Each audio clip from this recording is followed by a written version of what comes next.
നമസ്കാരം, എല്ലാവർക്കും ജയ് ഭീം. ഞങ്ങളുടെ ഗ്രൂപ്പിൽ ഇടുക്കി ജില്ലയെ പ്രതിനിധീകരിച്ചുകൊണ്ട് ഞങ്ങൾ രണ്ടുപേരെ വന്നുള്ളൂ.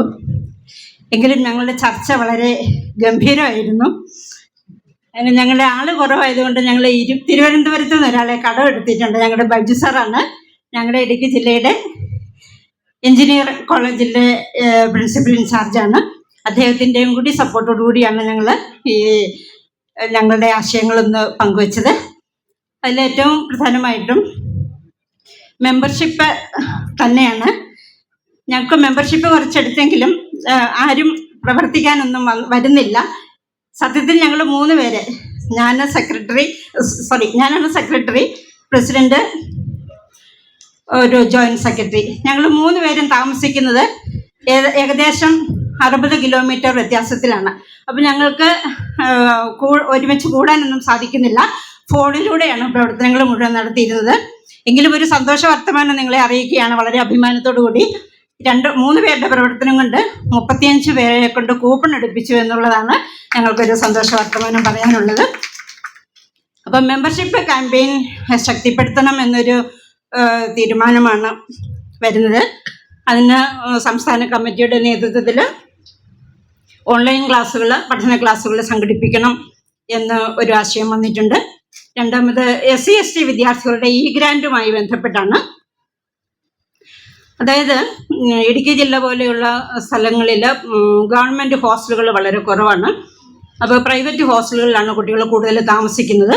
അപ്പോൾ അതിൻ്റെ സാമ്പത്തികം ഗവൺമെൻറ് ഇത് കിട്ടുന്നതും ആയിട്ട് വ്യത്യാസമുണ്ട്. അപ്പോൾ അത് താങ്ങാനുള്ള കെൽപ്പ് ആ കുട്ടികൾക്കില്ല. അപ്പോൾ അതിനുള്ളൊരു സംവിധാനം നമുക്ക് ഗവൺമെൻറ്റിലേക്ക് അറിയിക്കേണ്ടതുണ്ട്. പിന്നെ സ്പെഷ്യൽ റിക്രൂട്ട്മെൻ്റാണ്. ഞാനൊക്കെ 84 സ്പെഷ്യൽ റിക്രൂട്ട്മെൻറ്റ് കയറിയതാണ്. അപ്പോൾ ഇപ്പോൾ ഗവൺമെൻറ് അതൊന്ന് തുടങ്ങുന്നുണ്ടെന്ന് തോന്നുന്നു. അപ്പോൾ അതിന് ഒരു നമ്മളുടെ സംഘടനയുടെ നാമത്തിലൊരു ശക്തിപ്പെടുത്തൽ ആവശ്യമായിട്ട് വരുന്നു. ഇത്രയുമാണ് എനിക്ക് പറയാനുള്ളത്. നന്ദി. അടുത്ത തിരുവനന്തപുരം രാജേഷ് കുമാർ, അടുത്ത കൊല്ലം രമേശ് സാറാണ്. ആദരണീയനായ സമ്മേളന അധ്യക്ഷൻ, വേദിയിലും സദസ്സിലുമായിരിക്കുന്ന എൻ്റെ പ്രിയപ്പെട്ട സഹോദരങ്ങളെ, നിങ്ങൾക്കേവർക്കും മഹാത്മാ അയ്യൻകാളിയുടെയും ബാബാസാഹേബ് അംബേദ്കറുടെയും ഇന്നലകളിൽ നമുക്ക് വേണ്ടി ധീരമായി രക്തസാക്ഷിത്വം വരിച്ച നമ്മുടെ പൂർവ്വപിതാക്കന്മാരുടെ നാമത്തിലും ജയ് ഭീം അർപ്പിക്കുകയാണ്. റിപ്പോർട്ടിന്മേലുള്ള ചർച്ചയാണ് നടത്തിയിരിക്കുന്നത്. ഏകദേശം കാര്യപ്രാധാന്യമുള്ള ഒരുമാതിരിപ്പെട്ട കാര്യങ്ങളൊക്കെ തന്നെയും കണ്ണൂരിൽ നിന്ന് വന്ന നമ്മുടെ സഹോദരൻ കാര്യമായിട്ട് സൂചിപ്പിച്ചിട്ടുണ്ട്. അതുകൊണ്ട് അത് ഞാൻ വീണ്ടും ആവർത്തിച്ച് പറയുന്നില്ല. പിന്നെ 2 ദിവസത്തെ സമ്മേളനം ഒരു ദിവസം കൊണ്ട് ചുരുക്കുമ്പം എല്ലാവർക്കും ഇടപെടാനും പറയാനുള്ള ചുരുങ്ങിയ സമയങ്ങളാണുള്ളത്. അതുകൊണ്ട് തന്നെ നീട്ടി പറയാതെ തന്നെ ചില കാര്യങ്ങൾ മാത്രം ഒന്ന് സൂചിപ്പിക്കുക മാത്രമാണ് ചെയ്യുന്നത്. ഇതിലെ ബയലയിൽ പറഞ്ഞിരിക്കുന്ന സമാന സംഘടനകളിൽ പ്രവർത്തിക്കുന്നതിന് തടസ്സമാണ്, അത് പറ്റില്ല എന്ന് പറഞ്ഞിരിക്കുന്ന ഒരു കാര്യം, അത് ശരിക്കും സമാന ഉള്ളവരായിട്ടുള്ളവർ വിവിധ സംഘടനകളിൽ പ്രവർത്തിക്കുന്നതുകൊണ്ടാണ് നമുക്ക് വിവിധ സംഘടനകളുള്ളവരെ കൊണ്ടുവരാനും കൂട്ടാനും ഒക്കെ തന്നെ കഴിയുന്നത്. പിന്നെ രാജേഷ് ഓണടിയൻ സാറ് മുമ്പ് 2 പ്രാവശ്യം പറഞ്ഞിട്ടുണ്ടായിരുന്നു. സി കെ ജാനുവും ഗീതാനന്ദം മാഷും ഒക്കെ അദ്ദേഹത്തിനകത്ത് ബന്ധപ്പെടാനുള്ള കാര്യം പറയുണ്ടായിരുന്നു. ADF എന്ന് പറയുന്ന സംഘടനയുടെ തുടക്കക്കാരൻ എന്നുള്ള നിലയിൽ ഞാൻ ഉൾപ്പെടെ ഉള്ളവർ വർക്ക് ചെയ്യുമ്പോഴാണ് ആ ഹർത്താലുമായിട്ട് ബന്ധപ്പെട്ട് ADF എന്ന് പറയുന്നൊരു സംവിധാനം കോട്ടയത്ത് രൂപീകരിക്കുന്നത്. അതിൻ്റെ സംവിധാനവും അദ്ദേഹമായിട്ട് ഇടപെട്ടിരുന്ന സമയത്താണ് ഞങ്ങൾക്ക് ഇങ്ങനെ ഒരു എംപ്ലോയീസ് സംവിധാനമുണ്ട്, അതിൻ്റെ നേതാവ് ഇദ്ദേഹമാണെന്ന് പറഞ്ഞുകൊണ്ട് രാജേഷ് സാറിന്റെ നമ്പർ ഞാൻ കൊടുക്കുകയും ഗീതാനന്ദം മാഷ് അങ്ങനെ വിളിക്കുകയൊക്കെ ചെയ്യുന്നത്. അതേപോലെ തന്നെ CK ജാനുമായിട്ട് നമുക്ക് വളരെ അടുപ്പമുള്ളതുകൊണ്ടാണ് ആ സമയത്ത് CK ജാനു ഉൾപ്പെടെയുള്ളവർ അദ്ദേഹത്തിനെ വിളിക്കാനും ഒക്കെ ഇടയായത്. എന്നെ പോലെ തന്നെ എന്നേക്കാൾ മികച്ച രീതിയിൽ നമ്മുടെ അംബേദ്കറൈറ്റ്, ബുദ്ധിസ്റ്റ് വ്യവഹാര മേഖലയിൽ ഇടപെടുന്ന ആളുകളാണ് നിങ്ങൾ ഓരോരുത്തരും. അപ്പൊ തീർച്ചയായിട്ടും അങ്ങനെ വരുന്നവർക്ക് ഭാരവാഹത്തിലേക്ക് വരുന്നതിന് അസൗകര്യം ഉണ്ടെന്ന് പറയുന്നത് അപ്രായോഗികമല്ല, അത് തെറ്റാണ്, അത് അംഗീകരിക്കാൻ പറ്റില്ല. ആ ഒരു ഭേദഗതി ഒഴിവാക്കണം. പിന്നെ ഈ പറഞ്ഞ പോലെ തന്നെ കണ്ണൂരിൽ നിന്ന് നമ്മുടെ സഹോദരൻ പറഞ്ഞിരിക്കുന്ന പോലെ തന്നെ ശരിക്കും ഒരു സമ്മേളനത്തിൽ പെട്ടെന്ന് അവതരിപ്പിക്കുകയല്ല ചെയ്യേണ്ടത്. ഒരു ഭരണഘടനാ ഭേദഗതി വരുമ്പം അത് താഴെ തട്ടിലേക്ക് ചർച്ചയ്ക്ക് വരികയും ആവശ്യമായ ചർച്ചകൾക്ക് ശേഷം മാത്രമേ ഒരു ബയലോ ഭേദഗതി നടപ്പിലാക്കാൻ പാടുള്ളൂ. അതുകൊണ്ട് ആ ഭേദഗതി ഈ കമ്മിറ്റി വെച്ച് ഇവിടെ വെച്ച് തീരുമാനമെടുക്കുന്നത് ഒഴിവാക്കണമെന്നുകൂടെ ഞാൻ അഭ്യർത്ഥിക്കുകയാണ്. അതുപോലെ തന്നെ അതാത് ജില്ലാ നേതൃത്വത്തെ അറിയിക്കാതെ ഈ സംസ്ഥാന കമ്മിറ്റി ഫണ്ട് പിരിവുകൾ നടത്തുന്നത് ഒഴിവാക്കണം, അത് കൂടുതൽ ശ്രദ്ധിക്കണം. അങ്ങനെ വന്നു കഴിഞ്ഞാൽ ഏതെങ്കിലും തരത്തിൽ ഫണ്ടുകൾ സ്കാനിങ്ങിന്റെ ഇതൊക്കെ ഇട്ട് ഫണ്ട് പിരിവ് നടത്തി കഴിഞ്ഞാൽ ആരൊക്കെ തന്നു ആരൊക്കെ തന്നില്ല എന്നൊക്കെ പ്രാദേശികമായിട്ട് അതാത് ജില്ലകളിലുള്ള നേതൃത്വത്തിന് അറിയാൻ പറ്റില്ല, അന്വേഷിക്കാനും നിങ്ങൾക്കും കഴിയാതെ വരും. അതുകൊണ്ട് അത്തരം ഒരു കളക്ഷൻ എടുക്കുന്ന അത് ഒഴിവാക്കണം. അതുപോലെ പ്രൊമോഷൻ സംവരണം നടത്തുന്നതിന് വേണ്ടിയുള്ള പ്രവർത്തനവും ശ്രമവും തീർച്ചയായിട്ടും ഉണ്ടാകണം സർവീസുമായി ബന്ധപ്പെട്ട്. അതുപോലെ കുടുംബ സംഗമങ്ങളും കായിക മത്സരങ്ങളും ജില്ലാ സംസ്ഥാന അടിസ്ഥാനത്തിൽ നടത്തുകയാണെങ്കിൽ അത് നമ്മുടെ ഇടയിലുള്ള ഉദ്യോഗസ്ഥന്മാർ മാത്രമല്ല, നമ്മുടെ ഇടയിലുള്ള കുടുംബ ബന്ധങ്ങൾ, കുട്ടികൾക്കും കുടുംബങ്ങൾക്കും ഒക്കെ തമ്മിലുള്ള ഒരു ഇഴയടുപ്പം കൂട്ടാൻ കൂടുതലായിട്ടത് സഹായിക്കും. കഴിഞ്ഞ 10 വർഷമായിട്ട് ഗവൺമെന്റ് സർവീസുകൾ അച്ചടക്ക നടപടി നേരിട്ടിട്ടുള്ള ജീവനക്കാരുടെ പ്രൊമോഷൻ തടഞ്ഞവരുടെ ലിസ്റ്റ് RTI വഴി ശേഖരിച്ച് വേണ്ട നടപടികൾ സ്വീകരിക്കുക. ഈ ഏറ്റവും കൂടുതൽ പല ആളുകളും തിരുവനന്തപുരത്തേക്കാണ് എന്തെങ്കിലും സർവീസുമായി ബന്ധപ്പെട്ട് എല്ലാവർക്കും ഡിപ്പെൻഡ് ചെയ്യേണ്ടി വരുന്ന ഒരു ജില്ല തിരുവനന്തപുരമാണ്. ഞാൻ തന്നെ ഒരുപക്ഷെ നമ്മുടെ ഒരു സംഘടന സിസ്റ്റം ആകുന്നതിന് മുമ്പ് തന്നെ കണ്ണൂരിൽ നിന്ന് അദ്ദേഹം ഇവിടെ വന്നിട്ടോന്ന് അറിയില്ല, സന്തോഷ് കോപ്പറേറ്റീവ് ഓഡിറ്ററായിട്ട് വർക്ക് ചെയ്യുന്ന ഒരാളാണ്. അദ്ദേഹത്തിന് പ്രൊമോഷൻ ആയി കഴിഞ്ഞപ്പോഴത്തേന് അദ്ദേഹം കൂട്ടത്തിൽ വന്നിട്ടുണ്ടോന്ന് അറിയത്തില്ല. അദ്ദേഹം പ്രൊമോഷൻ ആയി കഴിഞ്ഞപ്പോഴത്തേന് അദ്ദേഹത്തിന്റെ സ്ലിപ്പ് AGS ഓഫീസിൽ കറക്റ്റ് ചെയ്ത് വന്നില്ലെന്നുണ്ടെങ്കിൽ സാലറി കിട്ടില്ല. 2-3 മാസമായിട്ട് സാലറി കിട്ടായിരുന്നു. നിരന്തരം ആ പുള്ളിക്കാരൻ നമ്മുടെ ഗ്രൂപ്പിൽ സംസാരിച്ചിട്ട് അവസാനം ഞാൻ ചോദിച്ചു എന്താണെന്ന് പേഴ്സണലായിട്ട് വിളിച്ച് ചോദിച്ചു. അപ്പൊ ഇദ്ദേഹം ഇന്നവരാണ് കാര്യമൊക്കെ പറഞ്ഞു. ഞാൻ വിളിച്ച് ഇടപെട്ട് AGS ഓഫീസിൽ നമ്മുടെ ഒരാൾ, അപ്പൊ അയാൾ പറഞ്ഞു ഏതാണ്ട് 140 പേരോളം വർക്ക് ചെയ്യുന്ന ഓഫീസാണ്, ഇപ്പൊ 70 പേരേ ഉള്ളൂ, പരിമിതികളുണ്ട്, അതുകൊണ്ട് പെട്ടെന്ന് നടക്കില്ല, 6 മാസമെങ്കിലും എടുക്കും, എങ്ങനെയൊക്കെയാലും 1.5 മാസം കൊണ്ട് കാര്യങ്ങൾ റെഡിയാക്കി സാറിനോട് അവസാനം ചോദിച്ചു, സാറ് സ്ലിപ്പ് വന്നോന്ന് ചോദിച്ചു. അതുവരെ എല്ലാ ദിവസവും ചോദിക്കും നാളെയായോ മറ്റന്നാളായോ എന്ന് ചോദിച്ചു. അതിനുശേഷം അദ്ദേഹം നമ്മളെ വിളിച്ചിട്ടേ ഇല്ല. ഇതേ ഒരു അനുഭവം. ഇത് ശരിക്കും നമ്മുടെ ഒരാൾ വഴിയല്ല ഓപ്പറേറ്റ് ചെയ്തത്, നമുക്ക് പുറത്തുള്ള ഒരാൾ വഴിയാണ്. നമ്മൾ ആരും ഒരു 10 പൈസ ഒരാളുടെ കയ്യിൽ നിന്ന് വാങ്ങിച്ചിട്ടല്ല ഇത് ചെയ്യുന്നത്, നമ്മുടെ സഹോദരങ്ങൾ എന്നുള്ള ആ ഒരു സ്നേഹത്തിന്റെ പുറത്ത് മാത്രമാണ് ചെയ്യുന്നത്. അതേപോലെ തന്നെ സുരേഷ് സാറും ഒരുപാട് അനുഭവം ഉണ്ടായിട്ടുണ്ട്. നമ്മുടെ അല്ലാത്ത ആളുകളുടെ കാര്യത്തിന് വേണ്ടി പോലും നമ്മുടെ ആളുകൾ ഇടപെട്ട് തിരുവനന്തപുരത്ത് നിന്ന് അത്തരം കാര്യങ്ങളൊക്കെ ചെയ്തിട്ടുണ്ട്. പക്ഷെ അത് ഞങ്ങൾ ഏകദേശം അവസാനിപ്പിക്കാൻ തീരുമാനിച്ചിട്ടുണ്ട്. ഇനിയും അതാത് ജില്ലാ കമ്മിറ്റി, സ്റ്റേറ്റ് കമ്മിറ്റി, അതാത് ജില്ലാ കമ്മിറ്റി വഴിയല്ലാതെ, സ്റ്റേറ്റ് കമ്മിറ്റി വഴിയല്ലാതെ ഇനി ഞങ്ങൾ ഒരു ആളിന്റെയും കാര്യങ്ങൾ സ്വീകരിച്ച് ചെയ്യുകയില്ല എന്ന് ഞങ്ങളൊരു തീരുമാനമെടുത്തിട്ടുണ്ട്. അതുപോലെ എല്ലാ വർഷവും സമ്മേളനം നടത്തണം, സംസ്ഥാന സമ്മേളനം നടത്തണം. തെരഞ്ഞെടുപ്പ് 2 വർഷം കഴിഞ്ഞാലും മതി. അതാകുമ്പോൾ സംഘടന ഒരു കുറച്ചുകൂടെ ആക്റ്റീവായിട്ട് പോകാനും എല്ലാവർക്കും ഒന്നിച്ച് ഒരു വേദിയിൽ എല്ലാവർക്കും കാണാനുള്ള ഇടയാകും. കാരണം പലരും നമ്മുടെ കൂട്ടത്തിലൊക്കെ ഉള്ളവർ പറഞ്ഞത്, പ്രായമുള്ള മനുഷ്യരൊക്കെയാണ്, 2 വർഷത്തേക്ക് സമ്മേളനം വെച്ച് കഴിഞ്ഞാൽ ഈ ആളുകളൊക്കെ ഒന്നുകൂടെ കാണണമെങ്കിൽ ആ സമയം വരെ മിച്ചം കാണുമെന്ന് സംശയമുണ്ട് എന്നൊരു കാര്യം പറഞ്ഞിട്ടുണ്ട്. അതുപോലെ തന്നെ സോണൽ കമ്മിറ്റി ഭാരവാഹികളെ ഉൾപ്പെടുത്തി ക്യാമ്പുകൾ സംഘടിപ്പിക്കുക എന്നുള്ളതാണ് അടുത്തൊരു നിർദ്ദേശം. മിക്കവാറുള്ളവരൊക്കെ എല്ലാ കാര്യങ്ങളും പറഞ്ഞുകൊണ്ടാണ് മറ്റു കാര്യങ്ങളിൽ കടക്കാതെ. പിന്നെ വേറൊന്ന് പറയാനുള്ളത്, നമ്മൾ സാറ് പലപ്പോഴും പറഞ്ഞ് എല്ലാവരും പറയും, ഇപ്പം ഇതിനകത്ത് ആഡ് ചെയ്തിട്ടുണ്ട് പേ ബാക്ക് സൊസൈറ്റി എന്നുള്ളത്. പേ ബാക്ക് സൊസൈറ്റി എന്നുള്ളത് നമ്മൾ ഈ 40-45 വയസ്സ് കഴിഞ്ഞവർക്കുള്ളതല്ല. അപ്പോൾ നമുക്ക് പുറകെ വരുന്ന സമൂഹത്തിന് വേണ്ടിയുള്ളതാണ്, നമ്മുടെ കുട്ടികൾക്ക് വേണ്ടിയുള്ളതാണ്, വരും തലമുറയ്ക്ക് വേണ്ടിയുള്ളതാണ്. അതുകൊണ്ട് തന്നെ നമ്മളുടെ കുട്ടികൾക്ക് വേണ്ടിയുള്ള പലരും സ്കൂളുകളിലും കോളേജുകളിലും ഒക്കെ ഡ്രോപ്പ് ഔട്ട് ആയി പോകുന്നുണ്ട്. കാസ്റ്റിസം ഉണ്ട്, സാമ്പത്തിക പ്രശ്നമുണ്ട്, ഒരുപാട് വിഷയങ്ങളിൽ ഇതങ്ങനെ പോകുന്നുണ്ട്. നമ്മളൊക്കെ ഇൻഡിവിജ്വലായിട്ട് ഒരുപാട് പേരെ ഈ കാസർഗോഡ് മുതൽ ഇങ്ങോട്ടുള്ള ഒരുപാട് കുട്ടികളെ ഇൻഡിവിജ്വലായിട്ട് സഹായിക്കുകയോ സപ്പോർട്ട് ചെയ്യുകയോ ഒക്കെ ചെയ്യുന്നുണ്ട്. അതിനൊക്കെ ഒരു പരിധിയുണ്ട്. അപ്പം നമ്മൾ ചെയ്യേണ്ടത് പ്രധാനമായിട്ടും കരിയർ മോട്ടിവേഷൻ, നമ്മളുടെ ഹിസ്റ്ററി ഉൾപ്പെടെ. ഇപ്പം തന്നെ ഇതിനകത്ത് രാവിലെ ഇട്ടേക്കുന്ന ഒരു പാട്ട്, എന്താ 4-ാം വേദത്തിൽ ചേർന്നാൽ അങ്ങനെ മോശമാകും എന്നൊക്കെ പറഞ്ഞ പാട്ട്, അതൊന്നും നമ്മളെ മോട്ടിവേറ്റ് ചെയ്യുന്നൊരു സാധനമല്ല. നമ്മൾ അടിമത്തം പറഞ്ഞുകൊണ്ടല്ല നമ്മുടെ ജനതയെ, നമ്മുടെ വരും തലമുറയെ പ്രൊമോട്ട് ചെയ്യേണ്ടത്. നമ്മുടെ ഇന്നലകളുടെ, നമ്മുടെ അധികാര ചരിത്രം പറഞ്ഞുകൊണ്ടാണ് പ്രൊമോട്ട് ചെയ്യേണ്ടത്. അല്ലാതെ ജാതിയും ജാതീയതയുടെ അടിമത്വവും. കേരളത്തിലെ പ്രമുഖമായ ഒരു സംഘടന തിരുവനന്തപുരത്ത് ഒരു പരിപാടി നടത്തിയപ്പം അതിന്റെ ഫ്രണ്ടിലുണ്ടായിരുന്നത് ഈ കലപ്പ നൊകവും കഴുത്തെ വെച്ചിട്ട് കാളെ പൂട്ടുന്ന ഒരു ഫ്ലോട്ടാണ് ഉണ്ടായിരുന്നത്. ഈ ഫ്ലോട്ട് കാണുമ്പോൾ അതിൽ പങ്കെടുക്കുന്ന നമ്മുടെ കുട്ടികൾക്ക്, നമ്മുടെ തലമുറയ്ക്ക് അഭിമാനം ഉണ്ടാവുക, അപമാനം ഉണ്ടാവുക? നാളെ അവന് ഇതിലേക്ക് വന്ന് സഹകരിക്കാൻ തോന്നുന്നു? നമ്മളുടെ ഒരു ചരിത്രം, നമ്മുടെ അധികാര ചരിത്രമാണ് നമ്മുടെ ജനങ്ങളിലേക്ക് എത്തിക്കേണ്ട.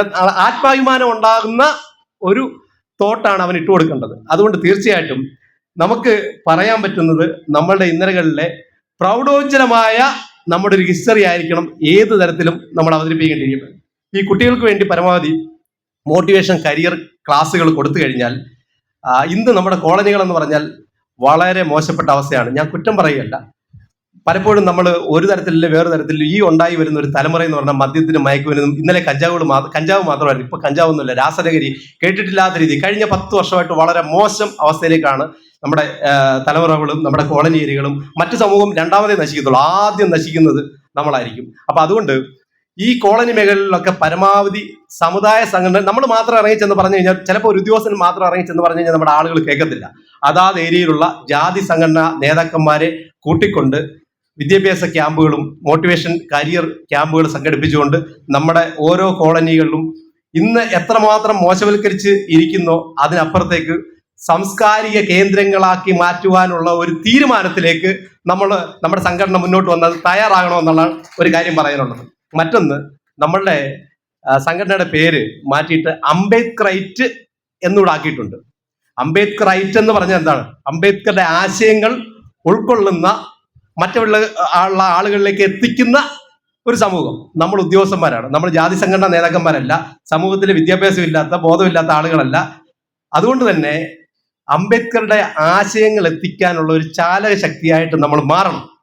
ഡോക്ടർ ബാബാ സാഹേബ് അംബേദ്കറുടെ ഫോട്ടോ വെച്ചിട്ട് അംബേദ്കറും അയ്യൻകാളിയും മഹാത്മാ അയ്യൻകാളിയും അദ്ദേഹത്തിന്റെ ജീവിത അവസാനം വരെ അവർ രണ്ടുപേരും ഇന്ത്യയിലെ ചാതുർവർണ്ണയത്തിനെതിരെ സനാതനത്തിനെതിരെയാണ് പൊരുതിക്കൊണ്ടിരുന്നത്. സനാതനത്തിന്റെ സിമ്പലായ ഉദ്ധരിച്ച് നിൽക്കുന്ന ലിംഗത്തിന്റെ അടയാളമായിട്ടുള്ള നിലവിളക്ക് ബാബാ സാഹേബ് അംബേദ്കറുടെ മുന്നിൽ കൊടുക്കുന്നത് ഏറ്റവും വലിയ തെറ്റാണ്. നമ്മളെന്ന് പറയുന്നത് സംസ്ഥാന സമ്മേളനം അവിടെ നടക്കുന്നത്, ജില്ലാ സമ്മേളനമോ പ്രാദേശിക സമ്മേളനമോ അല്ല.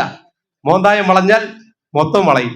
അതുകൊണ്ട് നമ്മളുടെ സംസ്ഥാന സമ്മേളനങ്ങളിൽ നിന്ന് ഇത്തരം ലിംഗവിളക്ക് ഒഴിവാക്കണം. ആരോ പറയുന്നത് കേട്ട് ചെരുപ്പിട്ട് കത്തിച്ചു കഴിഞ്ഞാൽ അത് വീണ്ടും വിവാദമാകുന്നു. ചെരുപ്പിട്ട് ഷൂ ഇട്ട് നിലവിളക്ക് കത്തിച്ച ഒരുപാട് സംഭവം ഉണ്ടായിട്ടുണ്ട്. പക്ഷേങ്കിൽ കഴിഞ്ഞ ദിവസം വിജയൻ ചെരുപ്പിട്ട് കത്തിച്ചുകൊണ്ടാണ് വിവാദമായത്. അത് വേറൊരാളാണെങ്കിൽ വിവാദം ആകത്തില്ലായിരുന്നു. നമുക്ക് ഈ സാധനം വേണ്ടെന്നേ. നമ്മുടെ ബാബാ സാഹേബ് അംബേദ്കർ, നമ്മുടെ വഴികാട്ടികള്, നമ്മുടെ പൂർവീകര് തന്ന പാതയിലൂടെ വേണം മുന്നോട്ട് പോകാൻ. അത്രയും കൂടി പറഞ്ഞുകൊണ്ട് ഞാൻ എന്റെ വാക്കുകൾ അവസാനിപ്പിക്കുകയാണ്. ജയ് ഭീം. ജയ് ഭീം. കൊല്ലം ജില്ലയുടെ സെക്രട്ടറിയാണ്. ഇന്നിവിടെ അവതരിപ്പിച്ച റിപ്പോർട്ടിൽ തന്നെ കൊല്ലം ജില്ലയെ വളരെ കാര്യമായി പരിഗണിച്ചതിൽ ജില്ലയുടെ ഒരു സന്തോഷവും നന്ദി അറിയിക്കാനാണ് ഞാൻ ആദ്യമായി തുനിയുന്നത്. ഈ കൊല്ലം ജില്ല, ഞാനൊക്കെ ഈ സംഘടന വരാൻ കാരണം നേരത്തെ സൂചിപ്പിച്ചു, സീപ്പ എന്ന സംഘടന ഉണ്ടായിരുന്നു. അത് അടിച്ച് പിരിച്ച് 3ആയി മാറിയതിന്റെ ഒരു ഭാഗം എടുത്ത് ഞാനും തോളെ വെച്ചോട്ട് നടന്നു. അതിൽ ദേവരായ സാറുണ്ടായിരുന്നു. അങ്ങനെ ഇരിക്കുമ്പോൾ ഈ ഗ്രാൻഡ് പ്രൊട്ടസ്റ്റ് റാലിയിൽ ഞങ്ങളുടെ സംഘടനയെ പ്രതികരിച്ച് ഞങ്ങൾ പോയി. അവിടെ ചെന്നപ്പോൾ നമ്മുടെ രാജേഷ് ഓൾനടിയൻ സാറിനെ കണ്ടു. അദ്ദേഹം അന്നേരം തന്നെ ഫോട്ടോ എടുത്ത് നോക്കുമ്പോൾ പേര് അടുത്തടുത്ത് വരുന്നുണ്ട് അല്ലേ. അംബേദ്കറേജ് എംപ്ലോയീസ് ആൻഡ് പെൻഷേഴ്സ് അസോസിയേഷൻ, ഇത് വെൽഫെയർ ഓർഗനൈസേഷൻ. പിന്നെ വിളിച്ച് വളച്ചെടുത്ത് എന്തായാലും ആ നിമിഷം അഭിമാനത്തോടുകൂടിയാണ് ഏറ്റെടുത്ത് ഇന്ന് അഭിമാനത്തോടുകൂടി കൊല്ലം ജില്ലയുടെ നയിക്കുന്നു. കാരണം അന്ന് രാജേഷ് സാറിനെ പരിചയപ്പെട്ടില്ലെങ്കിൽ ഞങ്ങൾ ചിലപ്പോൾ ഒരുപക്ഷെ അനാഥരായിട്ട് അവിടെയൊക്കെ ചിഹ്നിച്ചു തരി കിടന്നേനെ. വളരെ ദീർഘവീക്ഷണത്തോടെയുള്ള ഈ സംഘടനയുടെ പ്രവർത്തനം സത്യത്തിന് ഇതിലെ എന്താണ് ഭയങ്കരമായ ഒരു എനർജി കിട്ടുക. ഞാൻ കേരള പുലർ മഹാസഭയുടെ ഒരു നേതാവായിരുന്നു. പക്ഷെ അതിൽ നിന്ന് സമ്മാനം കിട്ടി. നല്ലത് ചെയ്യുമ്പോഴാണല്ലോ കിട്ടുന്നത്. ഈ നിതിൻ രാജ് ആക്ഷൻ കൗൺസിലുമായിട്ട് ബന്ധപ്പെട്ട ഒരു സമരത്തിൽ പങ്കെടുക്കും എന്ന് പറഞ്ഞപ്പോൾ അവിടുന്ന് തന്നെ പ്രോത്സാഹനം തന്നു വിട്ടു. ഇപ്പൊ എനിക്ക് മറ്റൊരു ദളിത് സംഘടനയിലും പ്രവർത്തിക്കുന്നില്ല. ഇവിടെ നമ്മൾ കാണുന്നത് നമ്മുടെ എല്ലാ വിഭാഗം ജനങ്ങളും ഉണ്ട്. KPMS ആകുമ്പോൾ ഒരേ വിഭാഗം മാത്രം അവിടെ എന്തെങ്കിലും പറഞ്ഞു പോകുന്നു എന്നുള്ളതിനപ്പുറം നല്ല കാര്യങ്ങൾ കാണാനും കേൾക്കാനും നമ്മുടെ എല്ലാ സമൂഹത്തെയും കാണാനും അവരോടൊപ്പം പ്രവർത്തിക്കാനും കിട്ടുന്ന ഒരു അവസരമായിട്ടാണ് ഇതിനെ കാണുന്നത്. ആമുഖമായിട്ട് അത് പറയുന്നതോടൊപ്പം റിപ്പോർട്ടിൽ പറയുന്ന കാര്യങ്ങളിൽ നമ്മൾ ആദ്യം എഴുതി വെച്ചൊക്കെ ഇവിടെ 1-2 ജില്ലക്കാർ പറഞ്ഞതുകൊണ്ട് അതിനെപ്പറ്റി സംസാരിക്കില്ല. നമുക്കിവിടെ സംസ്ഥാന കമ്മിറ്റി ഓഫീസ് പ്രവർത്തിപ്പിക്കുന്ന തരത്തിലേക്കൊരു നടപടി സ്വീകരിക്കണമെന്നാണ്. സംസ്ഥാന കമ്മിറ്റി ഓഫീസ് ഇത് ഒരു ശൈശവ ദശയിലുള്ള സംഘടനയായിട്ടാണ് കൊല്ലം ജില്ല കാണുന്നത്. 2ാം സംസ്ഥാന സമ്മേളനം നടക്കുമ്പോൾ സ്വാഭാവികമായിട്ടും പോരായ്മകൾ വരും. ആ റിപ്പോർട്ടിലായാലും എന്തിനും വന്നേക്കാം.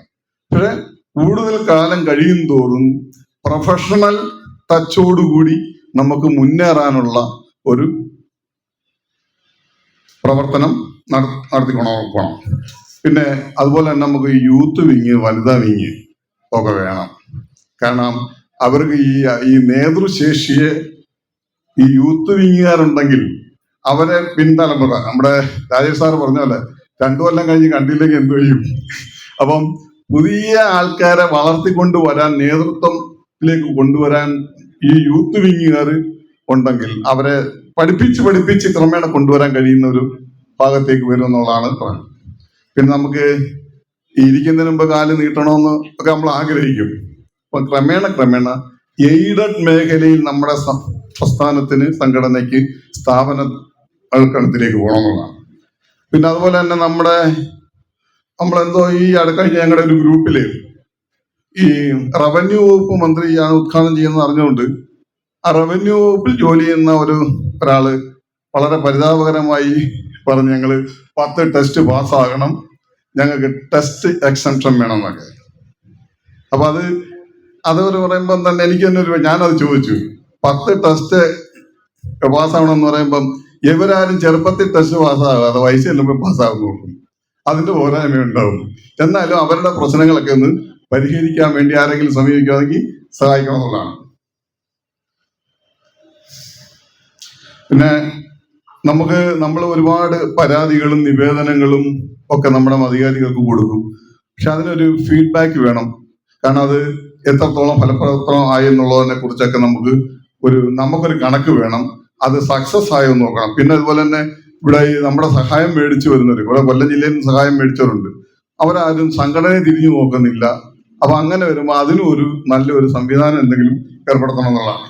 പിന്നെ നമ്മൾ പറഞ്ഞു, അവസാനം നിർത്തിയാണ്, ഒരു പേ ബാക്ക് ടു സൊസൈറ്റി പറഞ്ഞാൽ കേൾക്കുമ്പം നല്ല ഒരു വാക്കാണ്. എന്താണ് നമ്മുടെ അവസ്ഥയ്ക്ക് കാരണം? സാമ്പത്തിക അവസ്ഥയ്ക്ക് കാരണം എന്താ?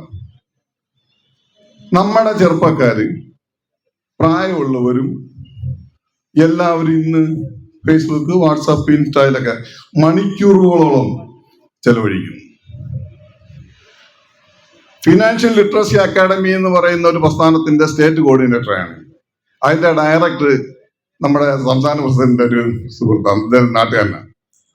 ഫിനാൻഷ്യൽ ലിറ്ററസി അക്കാഡമി എന്ന് പറയുമ്പം നിങ്ങൾ വിചാരിക്കും ഞാൻ അതിന്റെ ഒരു പ്രൊമോഷനായിട്ട് യാതൊരു ആവശ്യം പറഞ്ഞതല്ല. Share market, mutual fund, SIP എന്ന് പറയുന്ന ഒരു സംഭവമുണ്ട്. മ്യൂച്വൽ ഫണ്ടിനെ ഞാൻ പ്രൊമോട്ട് ചെയ്യുന്നില്ല. SIP എന്ന് പറയുന്ന, ഇവിടെ ഞാൻ വന്നപ്പോൾ കൊച്ചു പെമ്പിള്ളാര്, 6-7 വയസ്സും 10 വയസ്സുള്ള കുട്ടികളൊക്കെ വന്നു. അവരുടെ ജീവിതത്തിന് മാറ്റിമറിക്കാൻ കഴിയുന്ന ഒരു സംഭവമാണ്. അതുകൊണ്ട് എന്റെ വാക്ക് അതിന്റെ ഒരു പ്രൊമോഷനായിട്ട് ദയവായാലും കാണരുത്. നിങ്ങളെ വരച്ച വരയിൽ നിർത്തി വിജയിപ്പിക്കാൻ കഴിയുന്ന സംഗതി. കൃഷ്ണൻകുട്ടി സാറേ, സാറേ, എനിക്ക് 10,000 ഡെയിലി, 10,000. കാരണം അദ്ദേഹമാണ് എന്റെ മാസ്റ്റർ. പഠിപ്പിച്ച് വിട്ട് വരച്ച വരയിൽ കൂടെ പോവും. വര തെറ്റിപ്പോയ അദ്ദേഹത്തിന്റെ ഭാഗമല്ല. നിങ്ങള് കാലാനുസൃതമായ മാറ്റങ്ങൾ ഉൾക്കൊള്ളുവാൻ നമ്മുടെ സമൂഹത്തിന് കഴിഞ്ഞാൽ മാത്രമേ സാമ്പത്തികമായി നമുക്ക് കിട്ടൂ. സമ്പത്തുണ്ടെങ്കിൽ അധികാരം വരും. സമ്പത്തും അധികാരമാണല്ലോ നമ്മുടെ സാധനം, അല്ലേ? സമ്പത്തും അധികാരം. സൗന്ദര്യം ഇല്ലെങ്കിലും സമ്പത്തുണ്ടെങ്കിൽ അധികാരം വരും. അപ്പൊ എന്താണ് അതിന് ശരിയായ മാർഗം? നമ്മൾ ടാക്സ് കൊടുത്ത്, മാന്യമായ ടാക്സും കൊടുത്ത് അന്തസ്സായിട്ട് പോകണം.